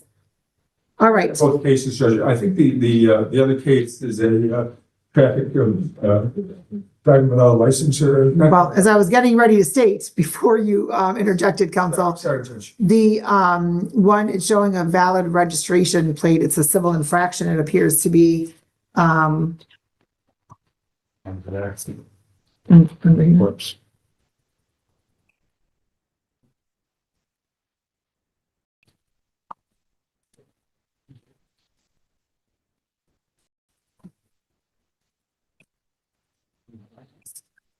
expired plate written under state law. So the ticket's right here. All right. And so counsel, today is a date scheduled in this matter for the probable cause conference. Yes, Judge. I met with Ms. Gillis and I did provide, I received the paper discovery. I did not receive the digital discovery. She said she's going to send it to me. We also discussed the case in some detail, and there may be grounds for resolution in this case short of a preliminary exam. So we're going to explore all options. So we'd like to adjourn this matter to September 10th. It seems to be a popular date. I know. Why is that the date that everybody's asking for? Because I'm not looking to jam our docket, but. Well, we do the third, but then Judge Clark has me coming to Hamtramck that morning. Okay, what about the afternoon? Well, yeah, could probably do the afternoon. Okay. What you have in mind? I'm supposed to be there. I'm in Warrant in the morning, early morning, then at Hamtramck at around 11:30. So maybe 1:30 or. Yeah, that should work. If it's showing the calendar blocked in the afternoon, it's no longer blocked. I don't know. No, it's not blocked, so you can do 1:30. Okay. All right.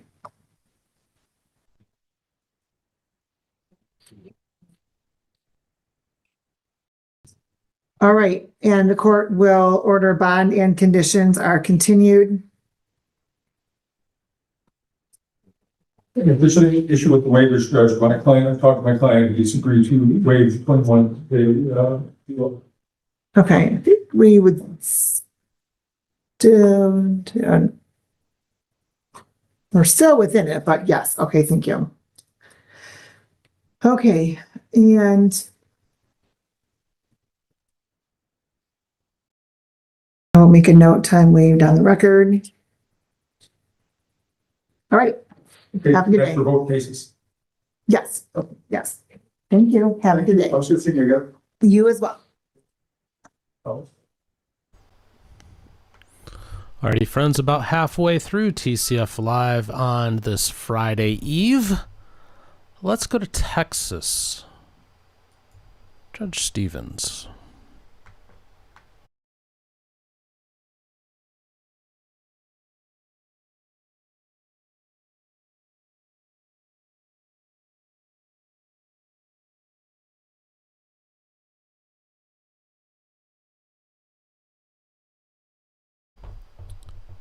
Who, of course, is muted. Let's see if we can bump past that a little bit.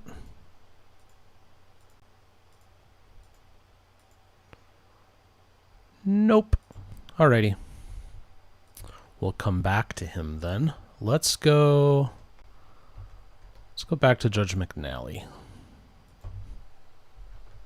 the table, my right, your left, please. Ma'am, your name? Alexis B. John Graziani on behalf of Alexis B. Your name, okay, so you pre-tried this, right? Yes, sir. And there's going to be a plea to no obscene person. The suspend charge will be dismissed. Yes, sir. That's on count 2. On count 1, she's going to plead as charged to using a handheld device, correct? That's correct. Is that what you want to do, ma'am? Yes. If you plead to no obscene person, that's punishable by up to 100 fines, 90 days jail, costs are all those. If you plead to holding or using a mobile device while operating a vehicle, that is that's going to be punishable by $215, maybe $215 in fines and costs. Do you understand that? Yeah. And did you sign, read, and understand the advice or rights form here today? Yes. If you plead guilty, you're going to be giving up all the rights on that advice or rights, and we will not have a hearing or a trial. Do you understand that? Yes. All right. Any questions before I ask you how you plead? No. To the charge, no valid obscene person, how do you plead, ma'am? Yes. Were you operating a motor vehicle, City of Trenton, County of Wayne, on April 29 to 26 on Western Middlefield at 5:05 p.m.? Yes. Did you have a valid operator's license on your person? No. Are you on probation or parole? No. Anybody force you to plead guilty? No. Please. Judge, for the record, she's been making payment plans with the jurisdictions where she had issues. All right. And she's still suspended, though. Yeah, I have to just clear up, I just have one more that I have to come back next week on September 3rd. To the charge, count 2, holding or using mobile device while operating a motor vehicle, how do you plead, responsible or not responsible? Responsible. All right. And you're not on probation or parole. No. Plea is accepted.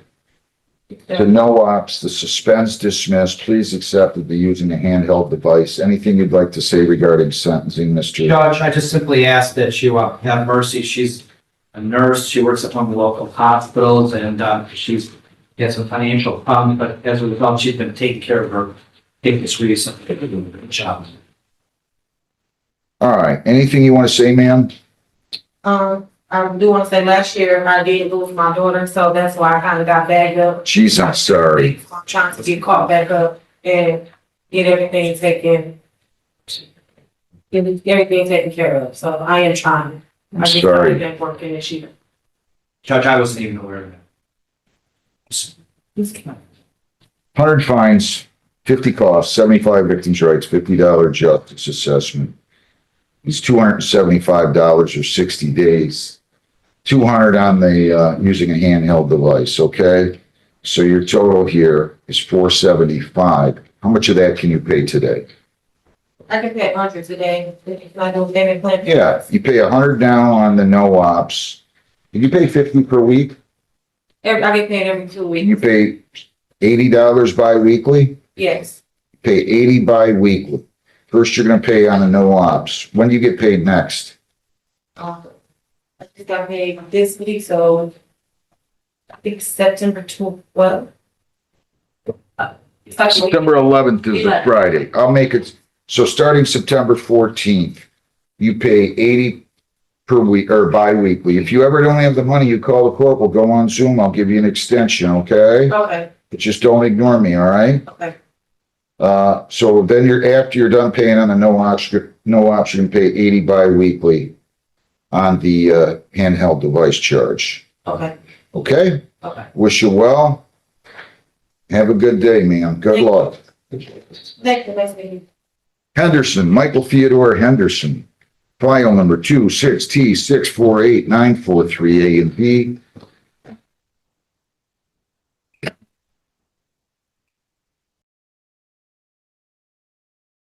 Your name, sir? Michael. You're charged with driving an unregistered vehicle, no proof of insurance. You have the right to a lawyer. Would you like a lawyer? No. I'll go ahead and arraign you and I'll send you to the prosecutor, okay? It is alleged that on July 23, 26 that you did operate a motor vehicle on Fort and Marion and Trenton at 11:44 p.m. and that you did have an unregistered vehicle. That is a misdemeanor and punishable by up to $100 fines, 90 days jail, costs are all. You also have the civil infraction charge with no proof of insurance. Do you understand all that? I didn't care for all of it, but yeah. Do you understand all that? I understand everything that happened. No, do you understand? Wait, slow down, slow down. Do you understand everything I said? Yes. Did you sign this advice of rights? Yeah, I signed. This advice of rights document that sets forth all your I rights. signed that. Did you read it and understand it? I didn't really read it. You gotta read it. What if you signed over your house to me? Come on, you gotta sit down and read this, sir. Sir, I'm gonna hand you this back. You're gonna come up to my recorder here. She's gonna hand it back. You sit down, you read, you make sure you read it, Sadie. I have a copy of it. Okay. Sit down and read that, and then I'll call your case again. Okay?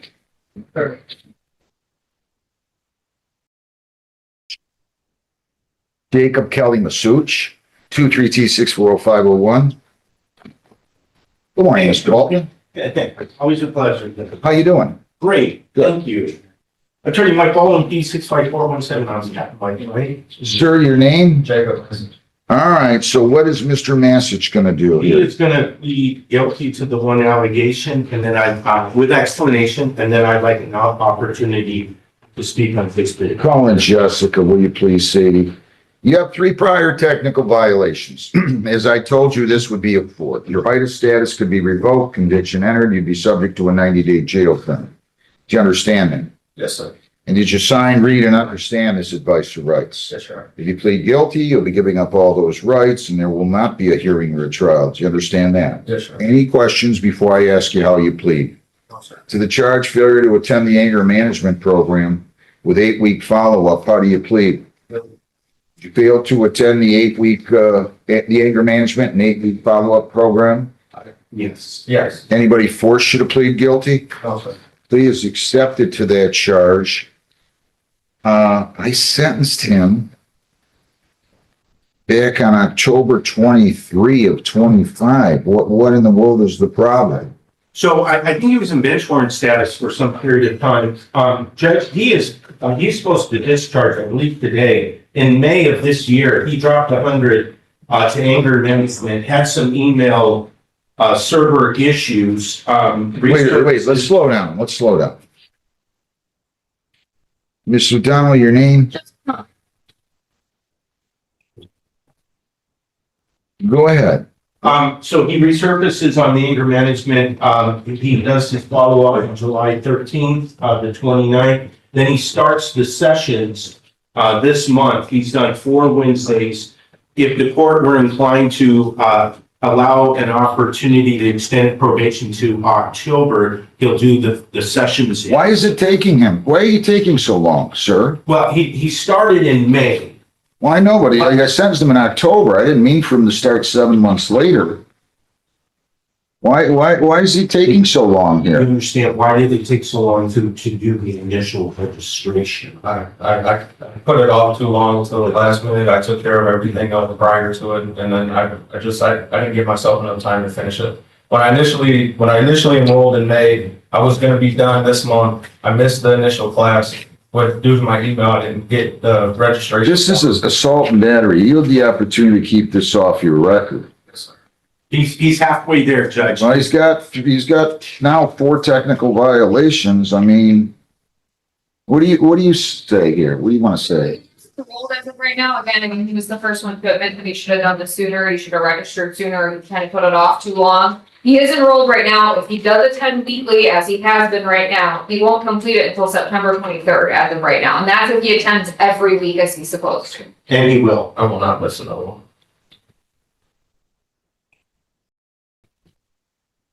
Everything else is completed directly. Scheduled to come out October 23, right? No, he was Today. given 10 months probation. Today was he was supposed to. Oh, be that's off probation right. Today. Thank you. So, but I did sentence him We October. sentenced him to 10 months. Right. So Right. we got time. Would you consider adjourning take the plea today, but adjourn the sentencing until October and then? No, I'm gonna extend his probation. Thank you. But he's got to move.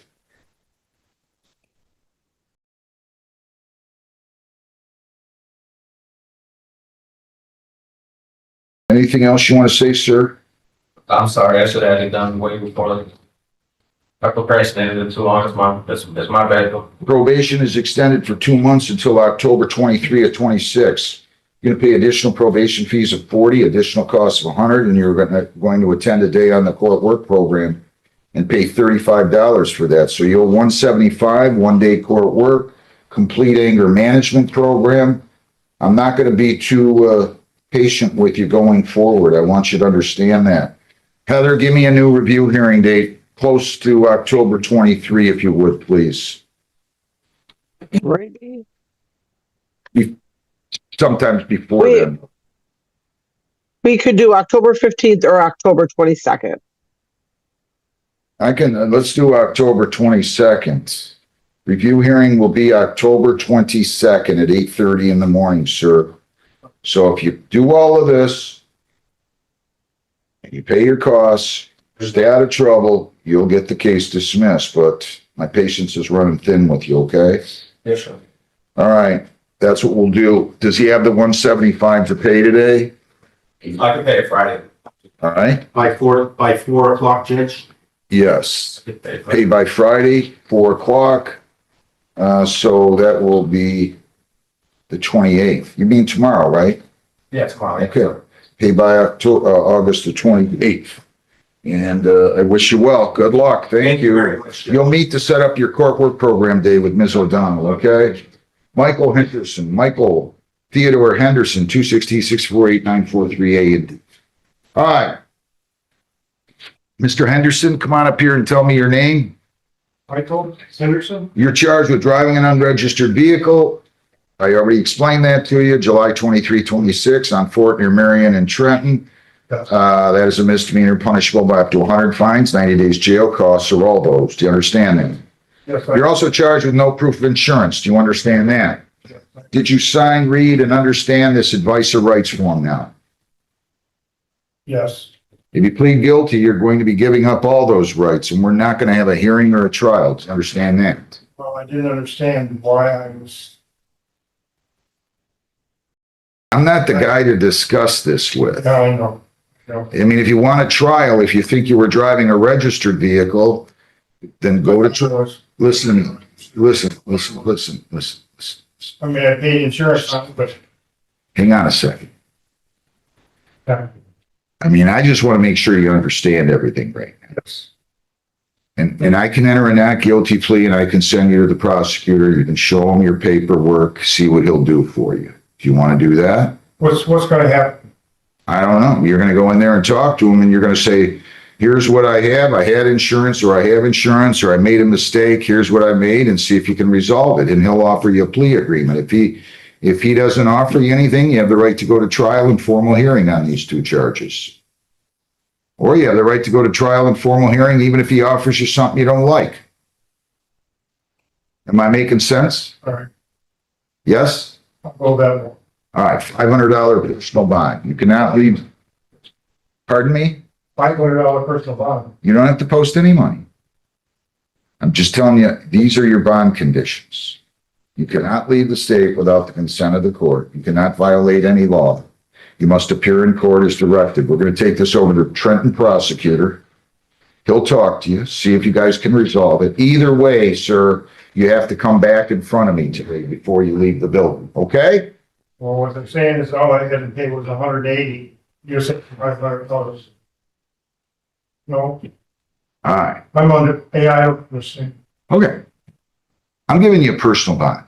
You don't have to post any money. Okay. And I don't know who told you anything about $180. The no proof of insurance is a civil infraction charge. The driving under an unregistered vehicle is punishable by, like I said, $100 fines plus costs. I'm not going to send you to jail, but don't leave here thinking that you're going to only have to pay $180. I don't know what's going to come out of that room, what he's going to offer you. But you don't, listen. You got to listen to me. I'm not making you pay any money up front right now. There is nothing to pay. It's a personal bond. You have a misdemeanor charge and you have a civil infraction, no proof of insurance, which is a $185 tip. Go in and negotiate with him, see what you can work out. If you don't like what he's offering you, you can go to trial. Does that make sense? That makes sense. I want to make sure you understand. I'm not doing a very good job here. Please give it all up. Give what all up? Give it all up. I had to pay $180 or something to get out of all of this. I wouldn't have to do anything more.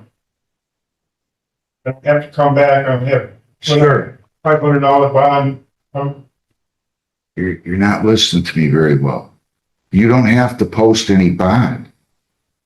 You do not have to post any bond. I set a personal bond of $500. All I'm telling you is if you violate the bond conditions, you can't leave the state, you can't violate a law, you must appear in court as directed. The city of the city of Trenton could come after you for $500, period. We're past it. Don't worry about the personal bond. Just comply with the orders of the court. Go talk to the prosecutor, see what you can work out with him, and we'll go from there. Nobody wants you to have to come back if you guys can resolve it today. You follow what I'm saying? I'll resolve it today. Well, okay, all right. But if he doesn't give you what you want, you don't have to resolve it. You follow me? I'm fine. Okay. He'll bring the file over there. Thanks. Frank Joseph Wren. Alrighty, friends, hour 2 of TCF Live. You know, it never ceases to amaze me how people who should be old enough to have functioning ears and, like, listen to what's being told to them so often don't have it. I don't know. Just an observation, the more court we watch. Joey Bag of Donuts, $12 super chat. Thank you for that. He says, signing a legal document without reading it is nuts. I would agree. I certainly would not do that, but we see that happen all the time as well. Today, second session, 2:30 p.m. Eastern, 11:30 a.m. Pacific, and we have sidebar tonight at 8 p.m. Eastern, 5 p.m. Pacific. Do join us for sidebar for 2 reasons. Number 1, it is Choose Your Own Adventure night, so the chat tells us what to talk about. So come watch and come armed with your questions and ideas of what we should discuss. And as well, I'm going to make an announcement on sidebar tonight that's kind of fun. And one of you out there was specifically asking about this specific thing the other day, so you'll get the answer to your question, and it should be cool. So join us, 8 p.m. Eastern, 5 p.m. Pacific for sidebar. Okie dokie, let's go back to Judge Stevens. I think he's moved past his muting problem now. My judgment. We're working this one out. The initial, I don't have anything on it. It's 35 days old, so yeah. Yeah.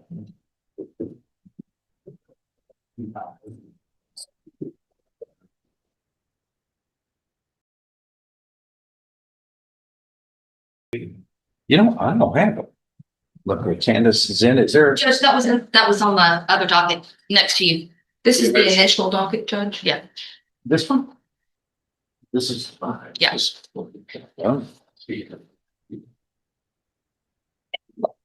Judge, just heard. 3 Simon, Williams, Gonzalez, Grogan, Guidry, McAllister, Seastrunk, Hoffs.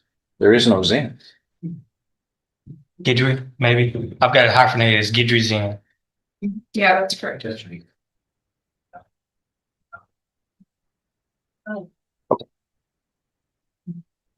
26 CR 1319 is called.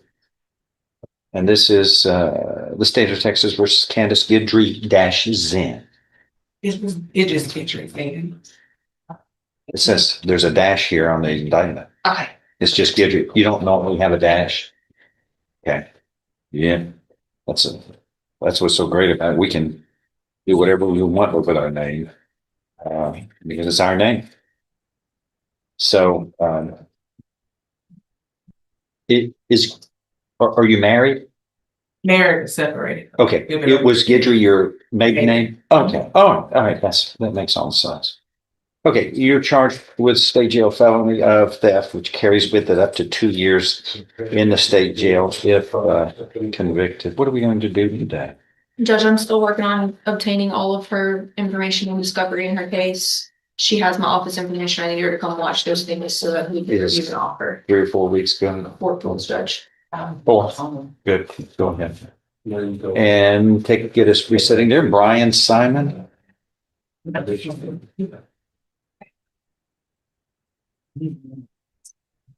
CR 1247.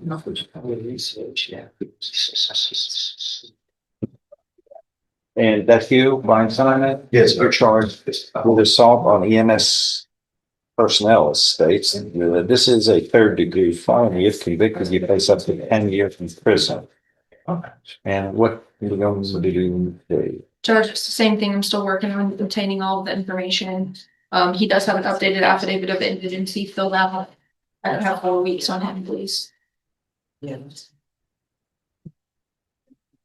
Hold on, Ms. Guidry, before you leave, I want to touch base on something here. I've got this affidavit of indigence that you completed. Are you employed somewhere? Where's that? Advanced Auto. Advanced Photo? Okay.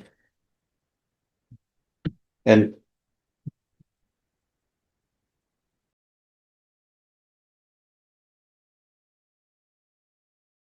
stand by.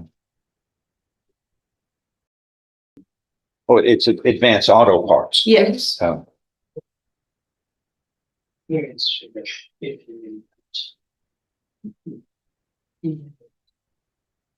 Four children? Five? Five.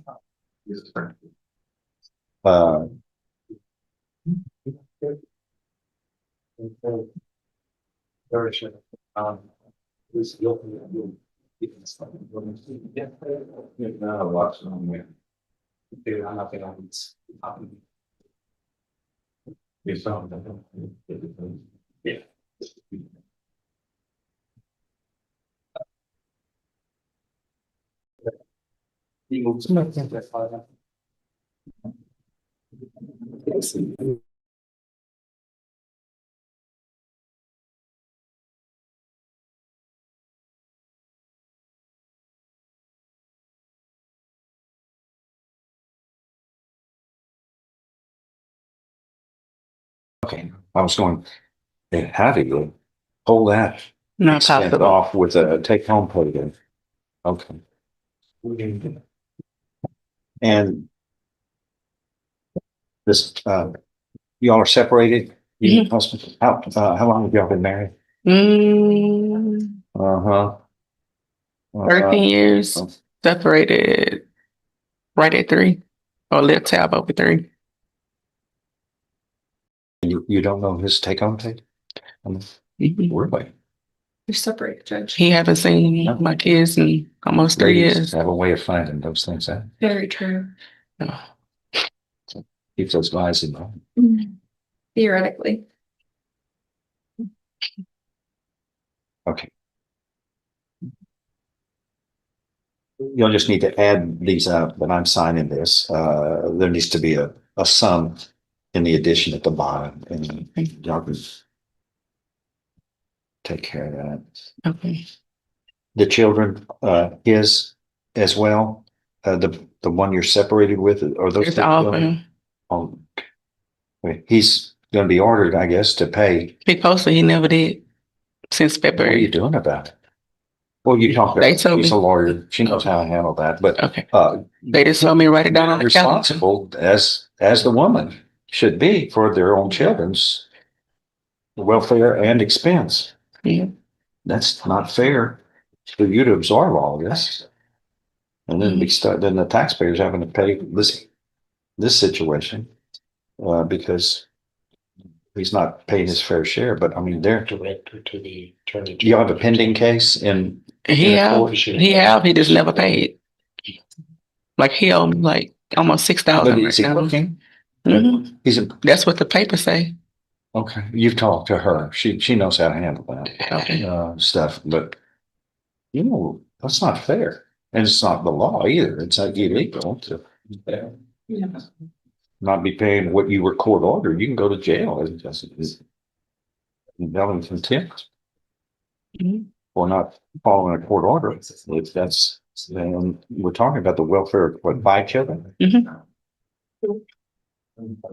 Okay. Here, I signed this. And here, place somebody's down. Thanks. And you got a resetting then? Yes. Yes, Judge. All right.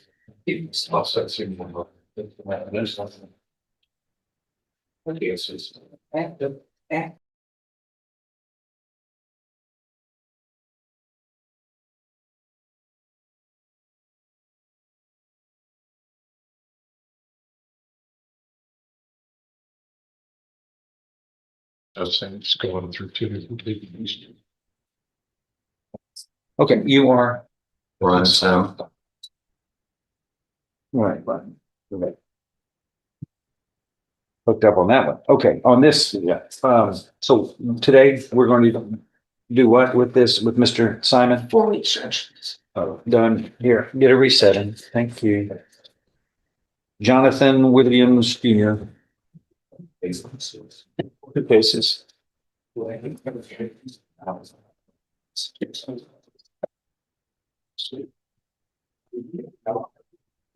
Just, you know, sign off on the definition. Well, just.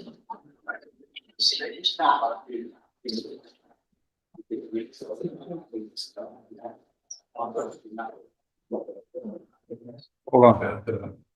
Wait a second. You make $60,000. I'm not gonna call that indigent. Man makes 60 grand. That's I mean, I'd be laughed out of this county if that's indigent. No, I'm not doing that. You've got a lot of expenses, but that's your, you gotta figure that out. But $60,000 income is, I'm sorry, that's not indigent. That's a fortune to most people. 10 years, it's 600 grand. But anyway, no, I'm not signing that.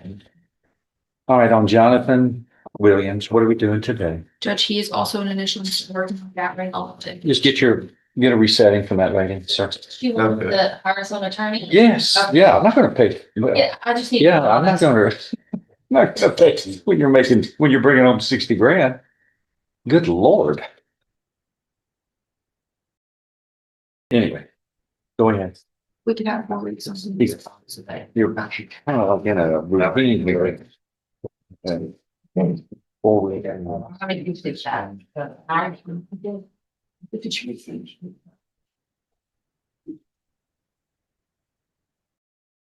Jaden Gonsolin. Judge, we have an interpreter that's coming. I'm not sure if she. Talk to whatever. Talk to.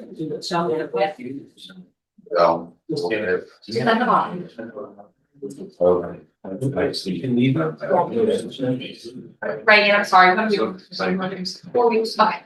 Okay, on the Thomas Segee, I think, did I sign that already? I just needed. This should be dismissed. Sucking your pew. I was working on that, Judge. Let's see. Okay, Segee is to be dismissed. Yeah. Wherever Mr. Segee is, you can go. Thank You you. need to hear that, Judge. He's got Jaden Gonsolin. And Judge, that is. We have one more doing it to our office instead of coming.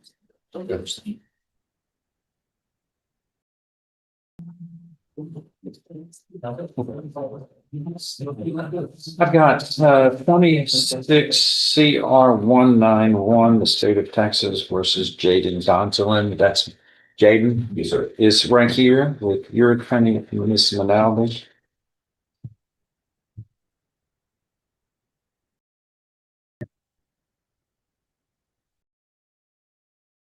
I've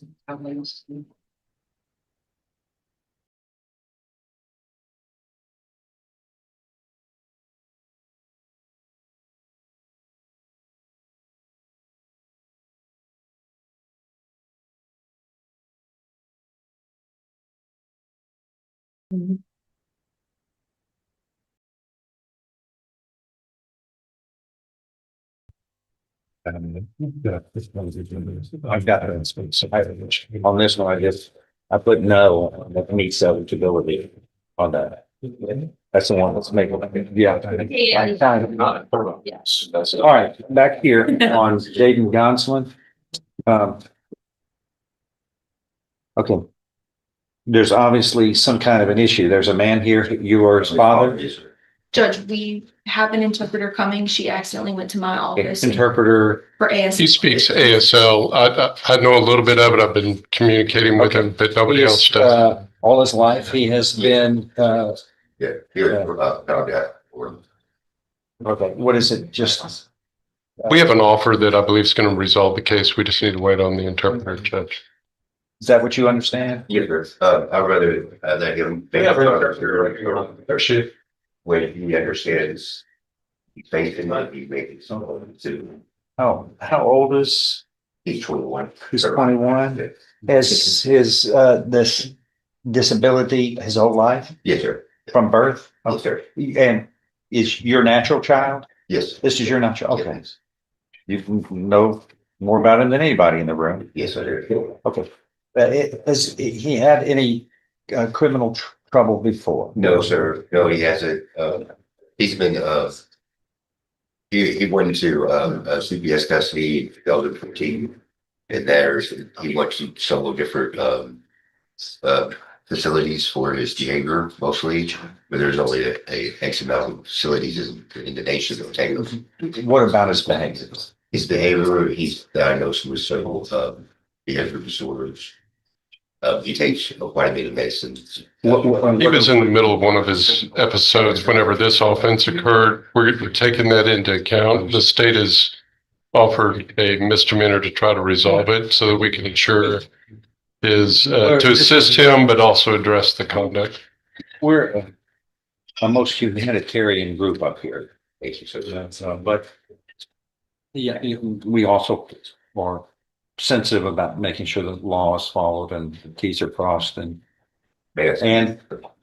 not everybody who has disabilities is deemed incompetent or insane, because there's a presumption of sanity and competency unless it can be proven otherwise. Has his disability has been through since birth? Yes. Okay. And he hasn't been in criminal trouble before? No, sir. Okay. Well, that's okay. May I speak? This is fixable. And yeah, he's the boss of y'all. Yes, sir. But I just want to know more about Jaden. What level education is he? When he was in Mill Creek facility, the credits didn't go for Texas. He was in Arkansas, so it was a different state. So when I got regained custody of him in 2020, he went back to Texas. All his credits, nothing. He has about ninth grade. Sure. He has about ninth grade. Ninth grade yes, level. Okay. Intelligent man. His IQ is actually higher than normal. But his education is lower. That's what. Yeah. That's funny the way nature does that. Their weaknesses are balanced by strong points. But Jaden's been really hard. Sir, Jaden's been working really hard on doing his therapy, going to his appointments. What is the medication? Does he take a medication? Yes, he takes for the disability. Yeah. What is it? He's diagnosed with ADHD. Okay, what is the medicine he's taking? Do we have to list the medicine here? I don't know right off the head. How often does he take it? He takes 5 pills in the morning, 2 pills in the afternoon, and 6 pills in the evening. And it all varies from 15 pills a day. 15 pills a day, yes, sir. All right. And what happened was I missed the doctor's appointment after him get the medicine filled, and he was on about day 3, and he was out of patrol. We called. What happens when that happens? When that occurs? This case, Judge. I know, but how does he? Does he? He act out aggressively. Does he act the same way when the medicine therapy is not given to him? Right. Okay, which is what? Yeah, out of anger. Oh, an angry. Yeah. Okay. So a lot of that too, Judge, has to do with the communication can exasperate that. Yes, sir. You saw that communicate with others? Yes, I saw that in the videos, particularly for this incident. And again, we've taken all that into account. Jaden does not speak at all. Well, he's verbal, but it's not speaking, and it's, He's very loud. yeah, it comes across that he's yelling or screaming when he's actually not. You don't know the tone of his voice. His hearing, does he have a disability in hearing? He has a cochlear. He's deaf, Judge. He's been deaf since he was Deaf born. and, He has bilateral cochlear implants, and after that surgery, there's no way you can hear after that. They rewire your whole. okay, and he doesn't read lips? He can read some lips, but His response to me was, no, he does not. I mean, he had to know English. he knows English. I mean, Unless somebody's speaking a different language, I mean, you'd have, all right. So I'd like to see if they're gonna take the offer and they need an opportunity to communicate, Judge. In 26C1 CR 191, this is the state of Texas versus Jaden Gonsolin. We know through Jaden's father that Jaden Gonsolin, who has a disability, is unable to speak and hear and works through translator. And you are translating for today, ma'am? Yes. All right, raise your right hand. Do you solemnly swear or affirm that you will well and truly and correctly translate from English into the communication that the defendant understands? And then from his communication to you through sign language, you will translate into English so all of us and the court reporter can take down what he is responding. Will you do that correctly? So help you God. Yes. Lower your hand. Thank you. What's your name again? Your name? Barbara Johnson. And you are an expert in sign language? Yes. And how long have you been speaking English and your expertise in sign language? All my life. All your life, okay. And you have interpreted at other legal proceedings, sign language into English so that others can hear who understand English, and then English into sign language. Have you done that on other occasions in other courts? Yes. I've actually seen her do that, Judge, myself personally, in other courts. Okay. Just verifying that she's been accepted as a translator before. Raise your right hand. Do you solemnly swear or affirm that any statements you make during this hearing will be the truth, the whole thing? As always. Okay. As you know, Jaden, you are here because you were charged with assault on a security officer. Do you understand that? Yes, that's right. And it's a serious charge. It carries with it up to 10 years in prison. Do you understand? All right. Yes. Today, what do we want to do? I need to talk to him about the offer so if we could hold his case until I'm able to speak with him with the interpreter so that we can figure out a direction for that. Today? Yes. Is it going? Okay. Okay. Jaden, everybody here is going to try to work this matter out today. So please pay attention and make sure you understand what is occurring. But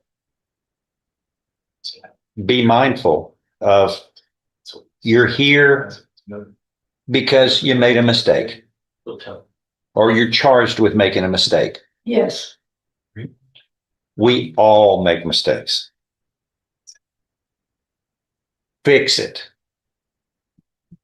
Okay? I wish I never made a mistake today, but I did. But it's not whether you make a mistake or not. Everybody does. It's how you. Yes, I need to learn. I need to fix it. It's how you fix it. Good for you. Good for you. You're going to be fine. But this is a very nice lady who's a very smart lady who's going to be helping you, Miss McNally. Okay? So pay attention to what she has to say. If you don't understand something, make sure it's clarified so that you completely understand. All right? Okay. Now, you're going to talk. Yes, sir. Communicate with him and then get back with me here. Yes, sir. Thanks. We'll hold this in abeyance until you're ready. Okay? Thank you, Judge. Tyrion Grogan is next.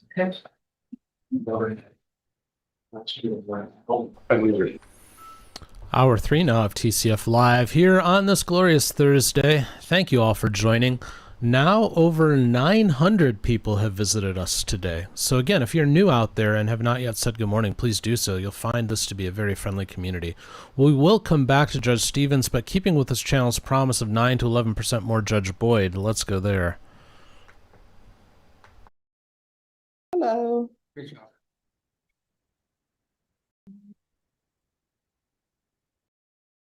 Yes. So, Judge, Mr. Gomez is here in regards to, it was set for a compliance hearing in response to a supplemental report that was sent in, reporting that Mr. Gomez tested positive, or he relapsed on 2 different substances.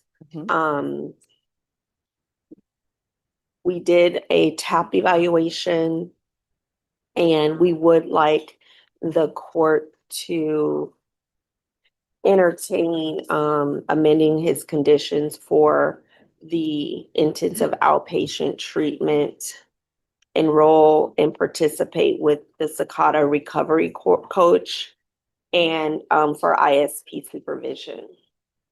I did speak with Mr. Gomez briefly about what was going on and whether or not he really wants the help, and if he just wants to be on drugs. And he says that he really does want the help. He is taking his probation serious, and no, he does not want to be on drugs. I asked him when's the last time he used. He said he hasn't used drugs over the last few weeks. However, he has drank alcohol. All right. So that's where we are, Judge. All right. So you're not allowed to drink alcohol while you're on probation. You understand? Yes. So if I send you for a drug test today, what are the results going to be? And you're going to be drug tested today. Oh, and Judge, I'm sorry. I failed to mention that Mr. Gomez is on the UA hotline. He has been testing weekly. Okay. Or actually, I think the last time I saw, he had tested 2 times last week, or he submitted one yesterday. We don't have the results from yesterday. Every time he does go to submit, it is $21. Okay. He has not missed a day of calling, a day of, if they tell him to go, he's gone. So what's causing you to use? Like, what's going on in your life? I live in my sister's house, and I got a homeless girl, and she's doing drugs. I'm trying to keep away from her, and she assaulted me. And I mean, it hurts me because I'm trying to help her out, and she can help herself. And You can't help other people out. You're not in a place in your life where you can be somebody's sober coach or help anyone, because you got to help yourself. You're right. It's like when you're on the airplane and when they tell you when the oxygen mask drops, you got to put it on yourself before you can help anybody. You haven't even put the mask on yourself, which means you're going to pass out before you can help anybody. We did, I'm sorry, Judge, we did speak about that as well.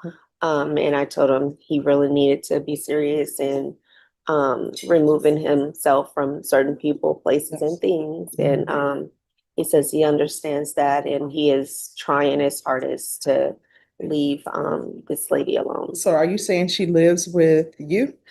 My sister, I live with my sister, I pay rent there. So you have this person living with you as well? No, not right now. She's not living. She's giving me trouble with the house, and my sister threw her out, and she assaulted me with the shovel. And I barely got her name last night, and her name, her last name, her birthday, and I'm gonna file charge on her. What's her name? I believe it's Tabitha, and in the offer that they want to give me, her last name and her birthday, because it's not right for me. What's her last name? Hers. The officer didn't want to give it to me, but they just said it's on the police report. Yeah. All right, so let me give you a piece of advice. You should not be moving people in and you do not know their full name. I mean, in the real world, when people are clean and sober, they don't move people in. Like they may say, oh, I want to help this person. They're homeless. Let me move them in. But they at least know their first and last name. So my advice to you, don't get involved in any other relationships, right? Until you work on yourself and get yourself clean and sober. It's hard, but you know, life is hard. Okay? Other than what probation is asking for, is there anything else you need? Sounds good. Thank you. All right, so we'll alter and amend conditions to include intensive outpatient treatment with probation.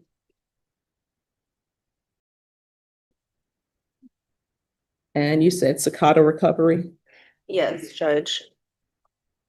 ISP supervision. And ISP supervision. And you need to work on getting a sponsor. Do you have a sponsor? Is that for AA? AA, NA. Okay. You just need a sponsor, okay?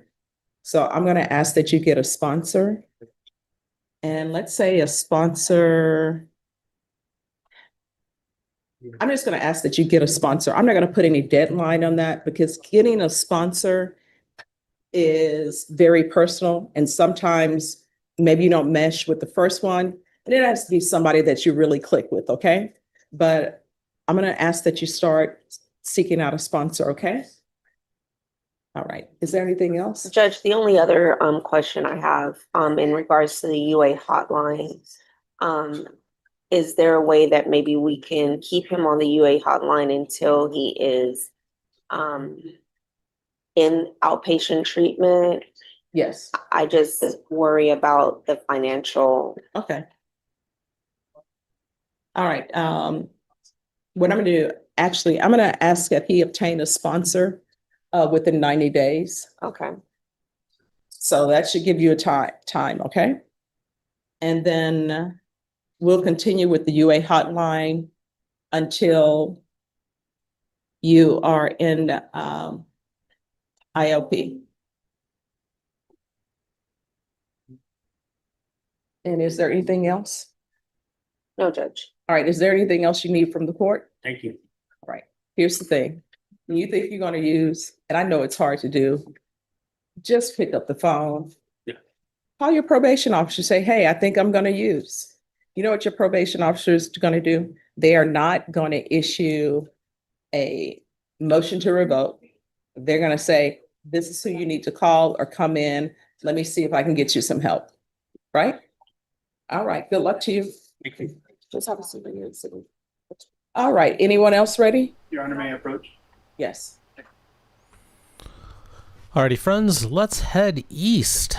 Go to Louisiana. Let's check in with the parole board. Morning. The Louisiana Committee on Parole is impaneled at headquarters in Baton Rouge. On the panel today, to my left is Mr. Byrod. To my right is Ms. Stapleton. I'm Ms. Ledoux. Sir, would you please, and we're at River Bend Detention Center. Would you state your name and your DOC number for the record? Yes, ma'am. Truman Rivas, 466339. You may remember some of us. Yes, ma'am, I do. Yeah, they didn't let me go to work when I went over there. They sent me as an orderly and made me come here to River Bend for no reason. I didn't get no write-up. I didn't get no trouble. I went through the process of going there.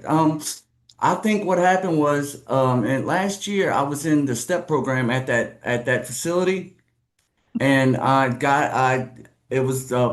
had my family died, and I went into a bad state of depression, and I tried to commit suicide when I was in there, and they didn't let me stay there with the warden there that runs the security over there. I guess he felt like maybe, I was a risk there, which is fine with me.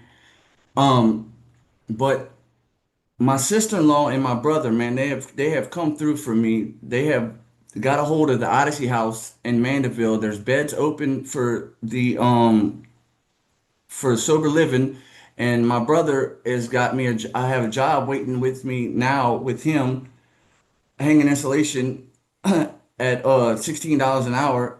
I have an opportunity to get my life back on track.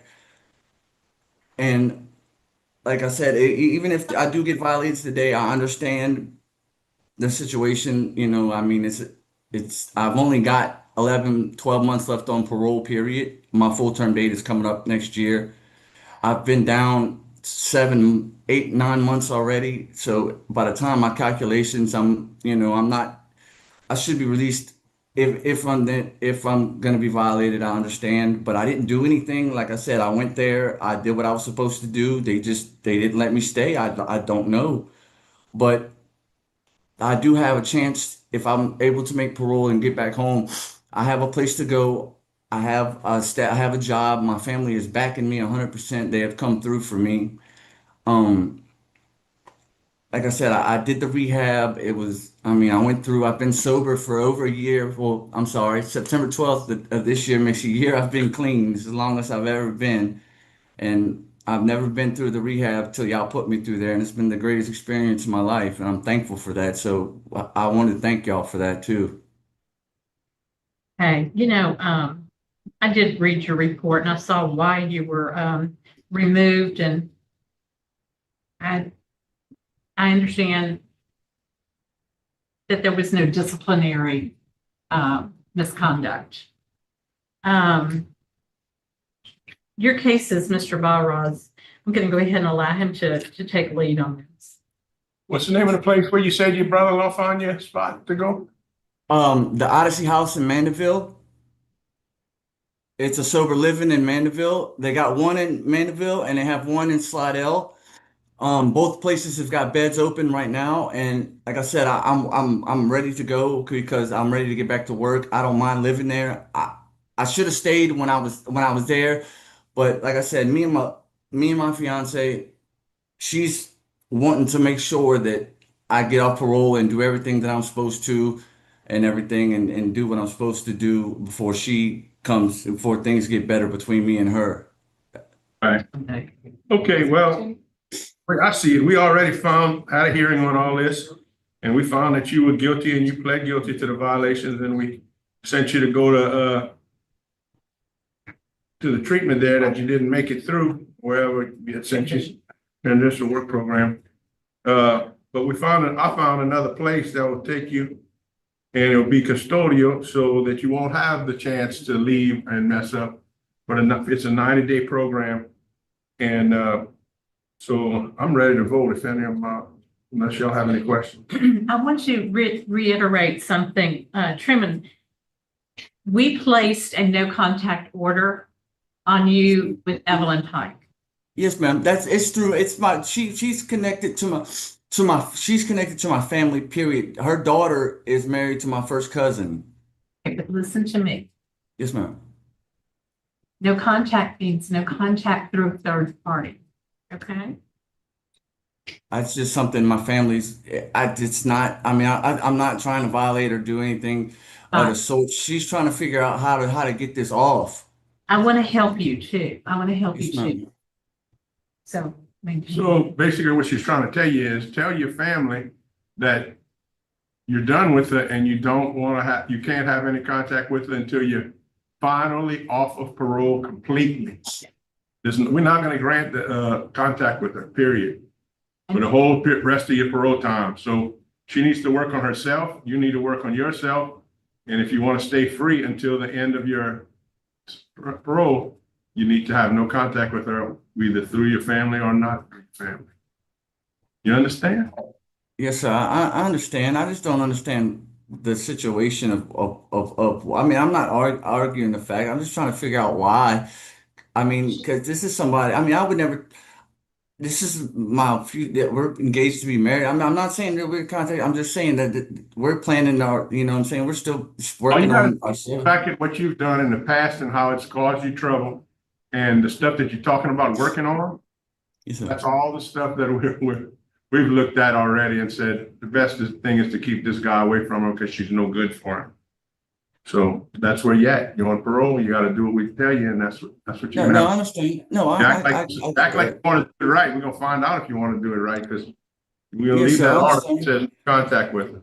Oh, where are you wanting to send me now? It's time to vote. So, in, my vote today and to, I guess I call that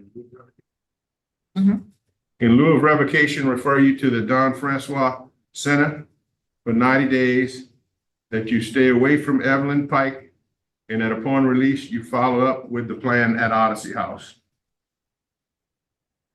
Sure. That'll work. So, I should be home by Christmas, right? We don't know that. Let's just vote. Let us do our thing and everybody else yes, on the side. Yes, ma'am. I'm sorry. Okay. Yes, ma'am. I concur with everything Mr. Barros said. Yes, ma'am. Mr. Rivas, my vote is also to, short-term substance abuse, for 90 days. No contact until you're off paper. Yes, ma'am. And, I want you to have a mental health eval, while you're at the sober living. Yes, ma'am. Yes, Okay? ma'am. Yes, ma'am. Hey, I understand why you were removed from TWP. We're not trying to punish you any, but I think this is going to be the best plan moving forward for you, okay? So Thank today. you so much. Yeah. Y'all have a great time, and I'm thankful for y'all. Thank you very much. This concludes our. Thank you, ma'am. Alrighty, friends. Let's go back to Judge Stevens, new contestant. I think it's helping. That's what she was just telling me. All right, 2060 R1067 is called. And you, Terry and Grogan, you're charged here with the 3rd-degree felony of injury to an elderly person by striking this person about the head and body with your hands.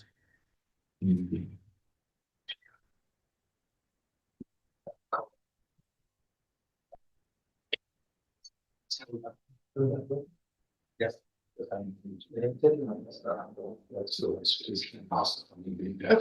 What are we doing on this? Judge, I still need to have a meeting with him in regards to his discovery and how to proceed on his case. I do have an offer. If we could just have 4 weeks to accomplish that, I think that that will give us a direction. 2 Windsor. There's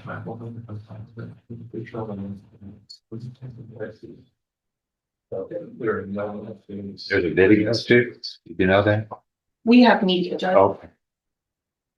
Okay, what are you doing? Right, what are we gonna do today? We have 4 weeks, please, for us Okay. to review that and review the offer. All right, get a resetting.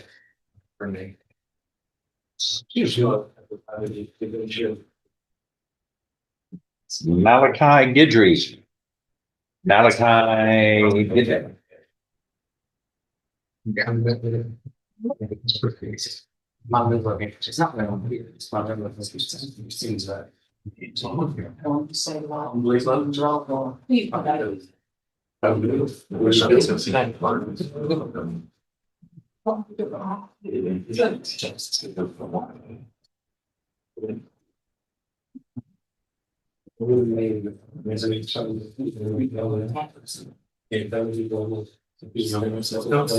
Okay. That's right. We will be there 15 years.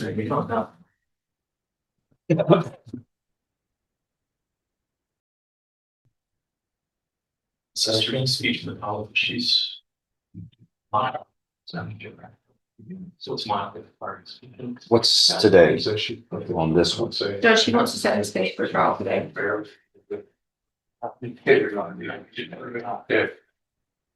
All right, you're charged with the 1st-degree felony of aggravated assault on or about November 27th, 2025 in Jefferson County, Texas. It says in the indictment, you caused serious bodily injury to another person by shooting them in the chest with a firearm. Let me ask you on this. I'm looking at the probable cause affidavit and it states that it's a gunshot wound to the abdomen, which is different from the chest. I'll take it down to look at that, Judge, and if we have to amend, I'll certainly in advance of trial make an amendment. Okay.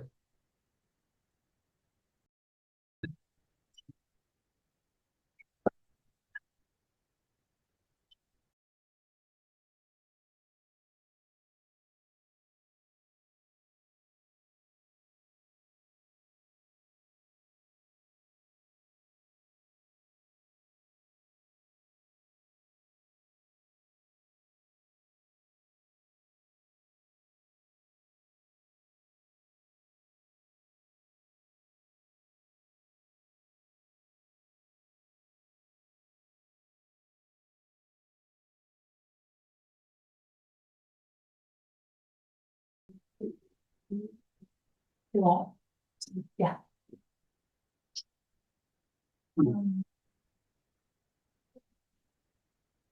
Dieses Mal. Das war's auch wieder. Die Frau.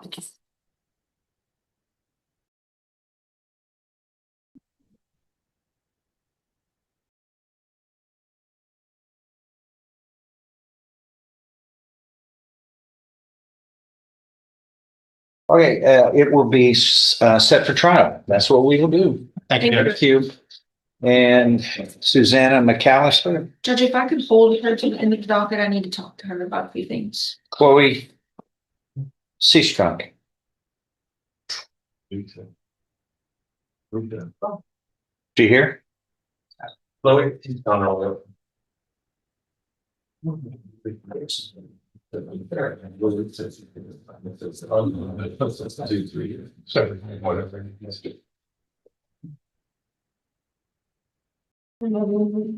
the X right there. On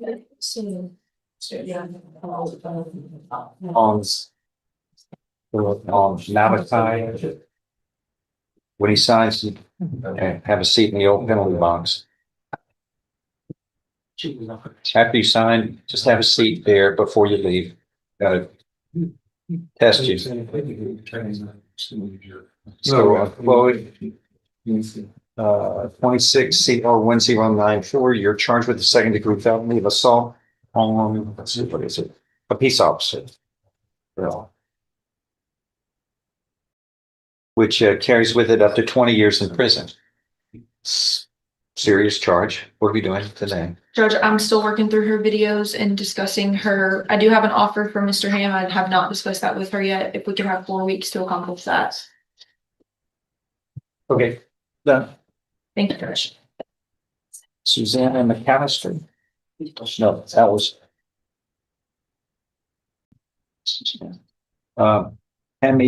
Tamia Thomas. Tom.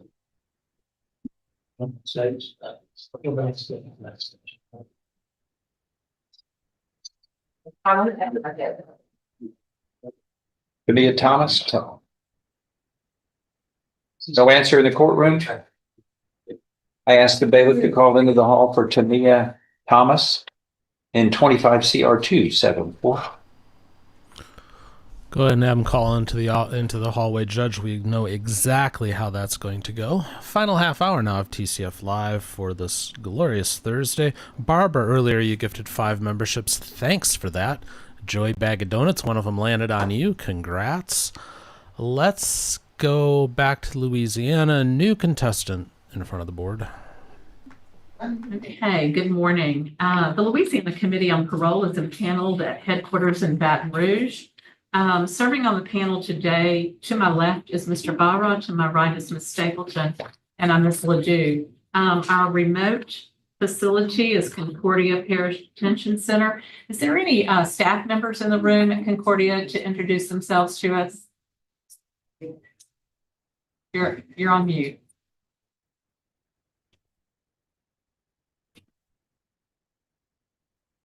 Yes, ma'am. 1 minute. She's coming right now. Okay. I asked if you would like to introduce yourself. Yes.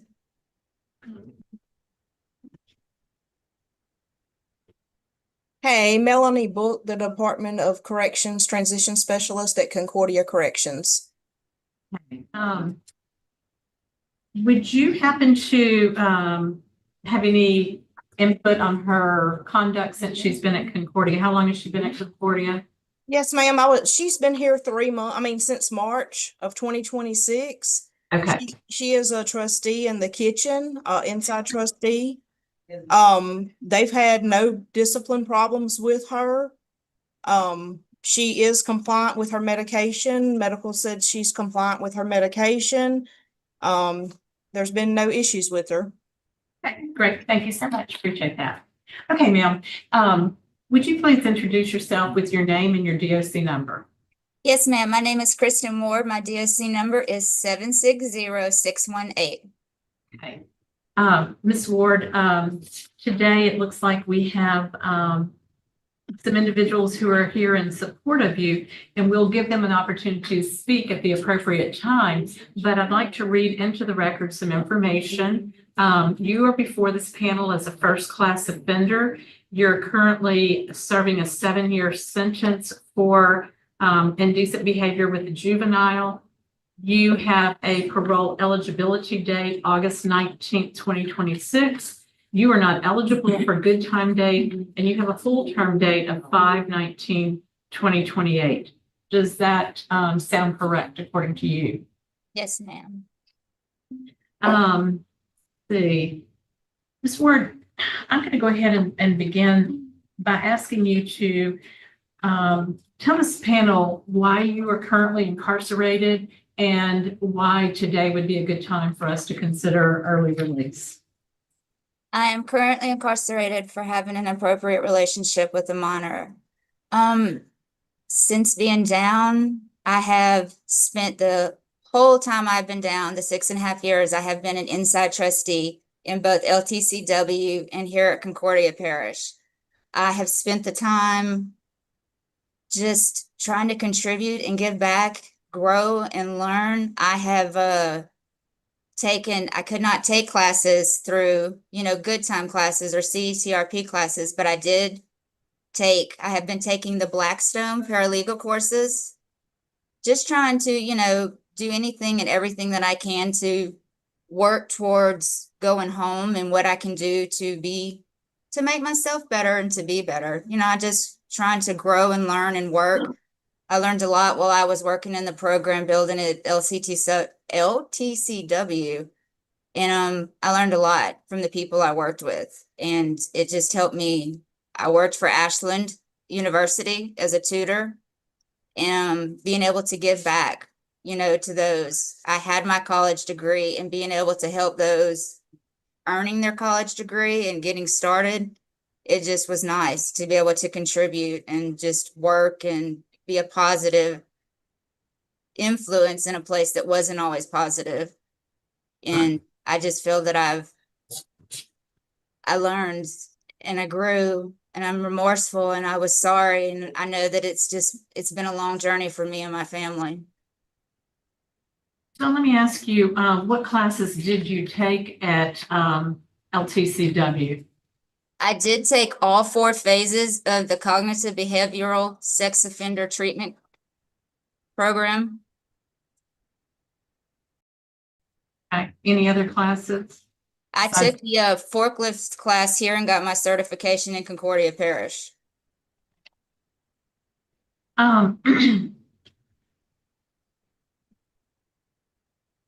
Okay.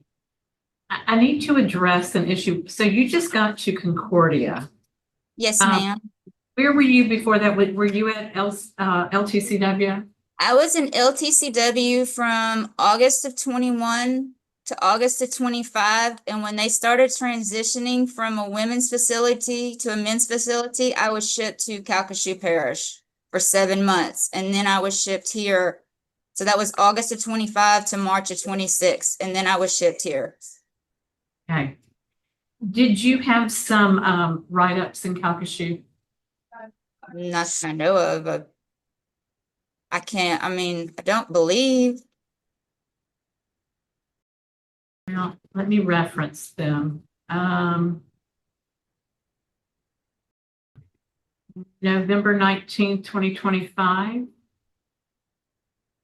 You Oh, yes. Yes, I know what you're, yes, I'm sorry about that, yes. and also on November 8th. It was the one with a phone call and A phone? Yes, ma'am. and then the other one. Yes, ma'am. Were those some of the reasons that you were transferred? No, ma'am. I just wanted to ask about that. I was transferred for classes. What kind of classes? So that I could try for classes into just because I was DOC and they were trying to ship DOC people to a DOC facilities. Because you're not earning good time. So was that to be tutoring or to take the class? just to see if, to places that, really it was for more about being in a DOC facility. Okay. All right. We have your mother, Frances Jordan, who would like to speak. And if you want to do that now, Ms. Jordan.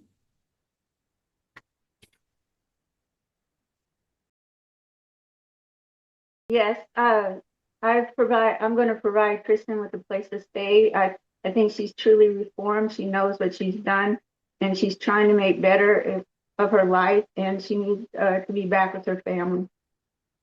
And where do you live? Allen Parish, Breeze, Allen Parish. Okay. We also have Anna Este, your daughter. Anna? Hi, I'm Anna. I just want to say that I know Mom has amended her relationship with God and also all of her kids and her family, and she deserves to get out more than anyone. I know she is a great person, and she's worked really hard to be better, and she truly knows what she did as a mistake. And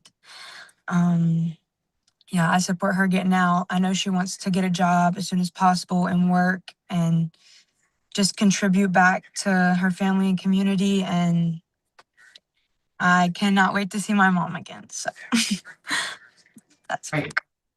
Thank you. Was the victim your friend?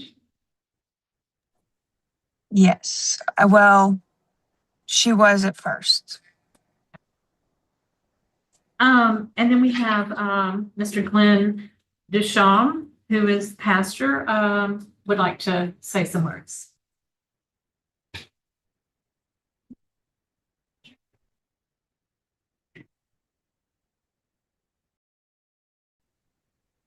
Good morning. Good morning. Yeah, I am Glenn Ducharme, and I pastor here in the Reeves area. Been here for over 30 years. And Kristen was a member of our church, and I support her now. Really would like to see her released. I believe she's done her time and did well while she was there in prison. And she's going to come back to church with us. We also have a program within our church called Breaking Free. The district attorney in our parish even notices our program and refers people to us at times, and hopefully she can get into Breaking Free program, which will help her to assimilate back into the community here and into our church again. And we just offer support for her and do what we can to get her back on her feet if she's released. Great, thank you so much. Kristen, it would be important for you to know that you do have some significant opposition to your early release from the victim family, as well as law enforcement.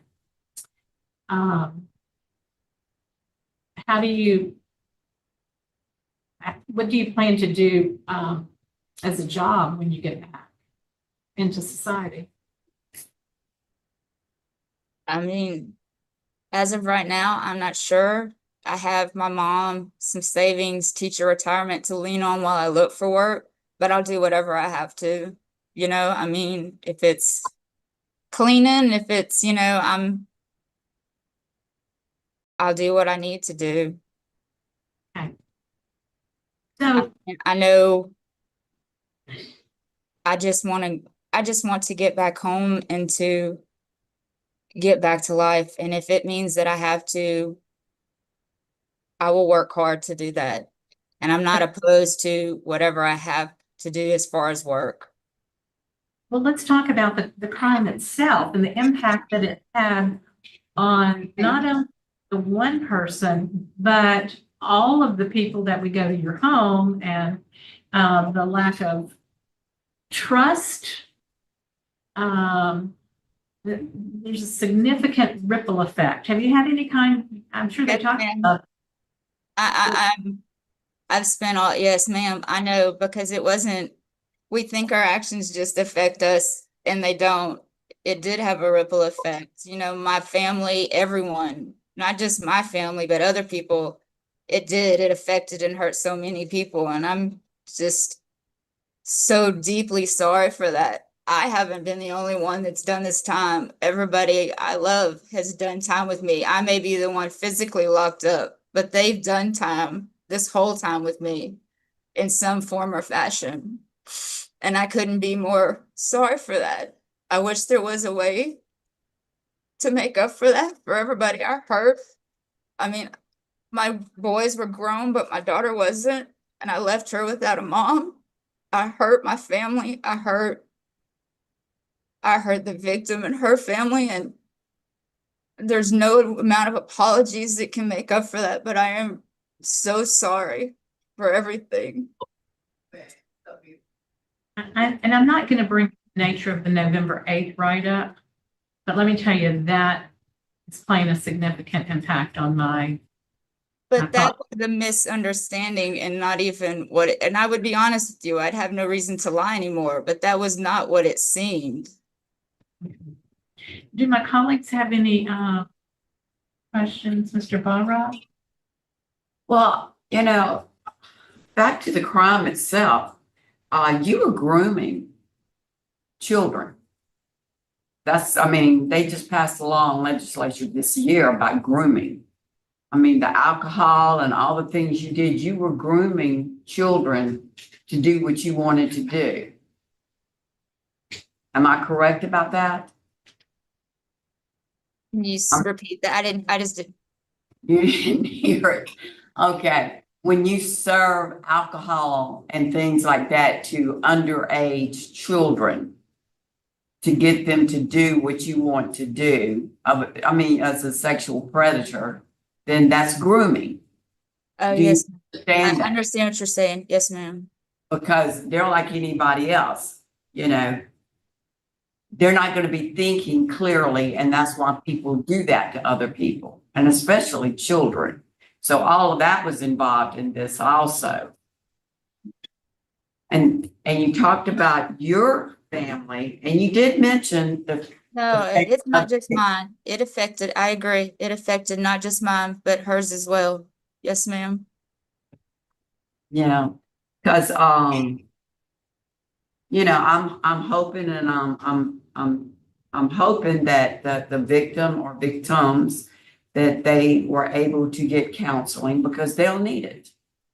They'll need counseling and they may need it for a long time.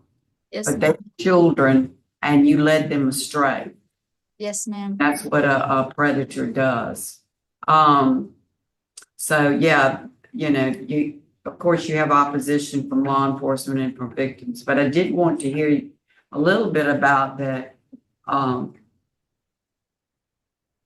consequences for the actual victims and then the parents of the victims, how helpless they felt when they found out that this happened to their children.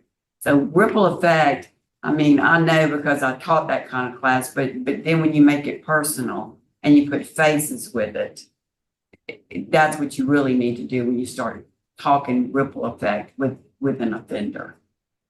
Okay, thank you. Thank you. I commend you on the fact that you were assisting with tutoring. I think that's exceptional use of your time and helps the, you know, your community there. Kristen, it falls to me to cast the first vote. I'm sorry, but today I am not in favor of early release. These are the types we've got to stop this. And I am as much about second chances. And I think if you're going to do a good work, you can do it right there. But my vote today, based on law enforcement opposition, the nature of the crime, and the write-ups the activity during the write-ups are the reasons I'm voting that way. Mr. Byron, I concur with Mr. Ledoux for the same reason. Ms. Stapleton, And I concur with Ms. Ledoux for the same reason. I would say that you'd be a public safety issue. so today, based on a unanimous vote, your request for parole has been denied. Thank you. That is exactly how that should have happened, in my humble opinion.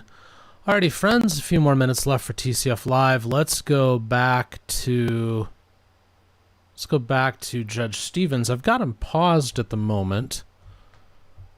I assure you his finger is not up his nose, it is just next to his nose, but man, it does look like it's up it, doesn't it? Anyways.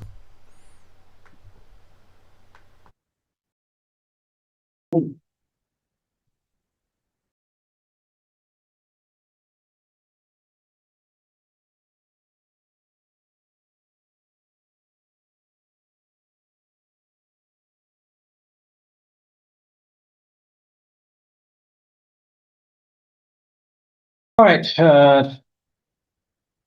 22-40045 is call.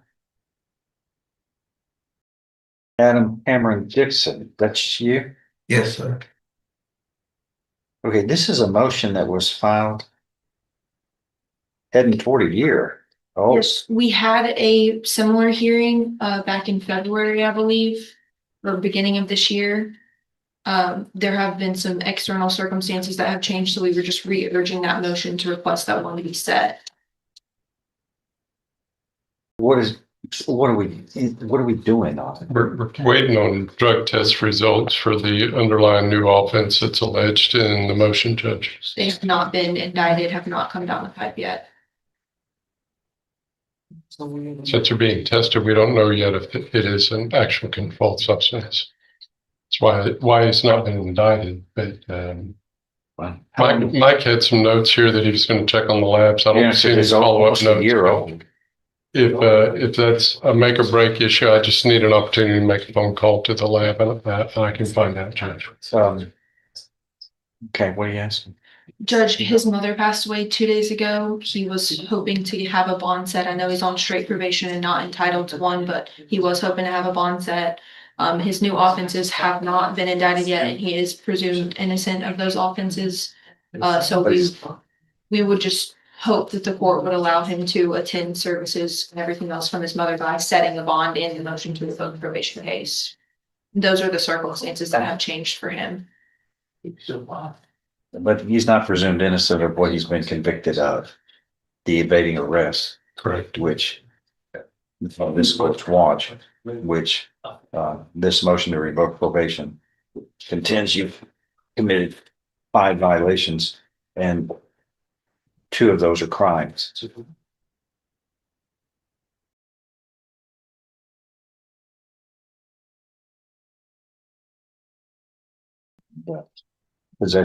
Legal possession of a controlled substance, I guess, when he was arrested, and then the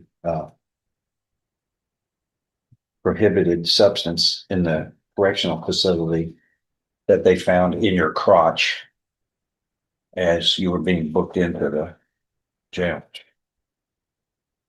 What state's response? I have understanding about him wanting to be their first family member. I don't agree that it provides for a pass for times after the funeral. So if we can fashion something that allows him to attend his mother's funeral, I'm all for that. Other than that, I believe that the current conditions are right. And if given an opportunity, Judge, I can make a phone call this morning to the lab to see where we're at on the substance.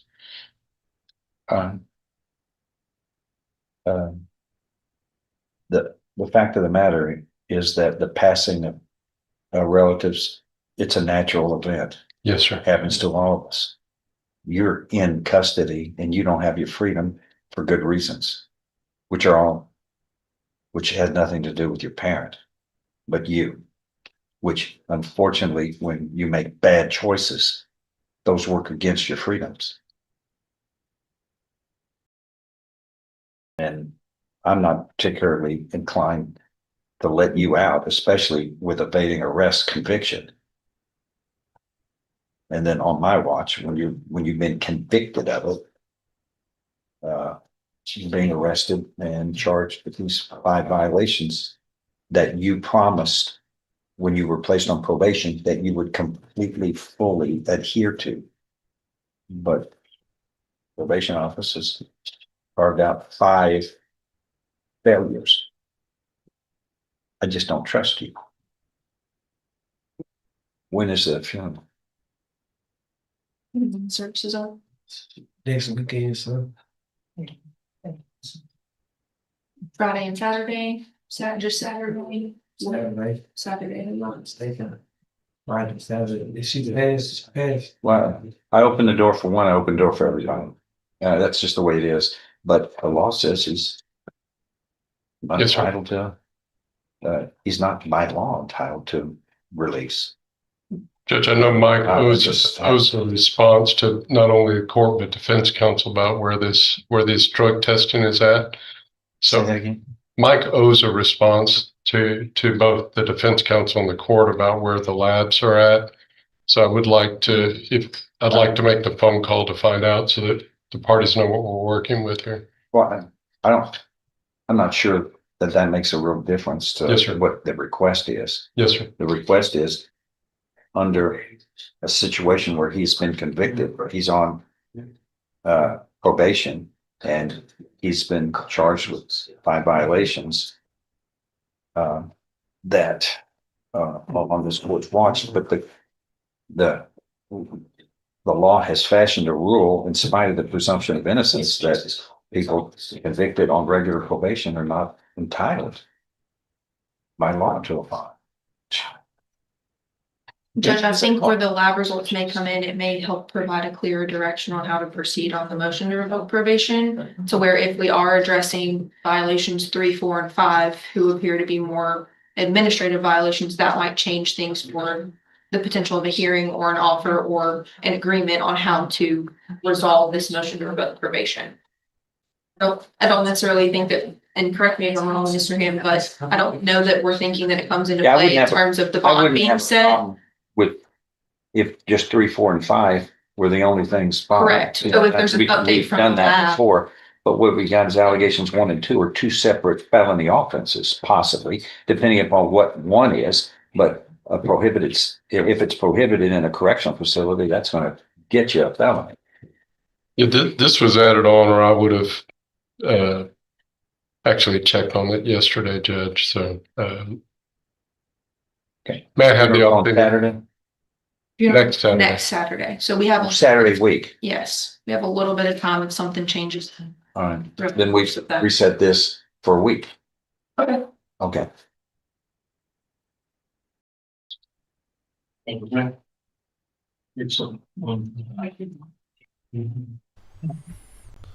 Alrighty, friends, we're going to call it a day here in just a moment. Well, not a day. I've got like 72 other programs I'm bringing you today, but an end to this show in just a moment. But thank you, Lindsay, for sending me the link backstage to the initial article for this lady that we just saw in the parole board hearing.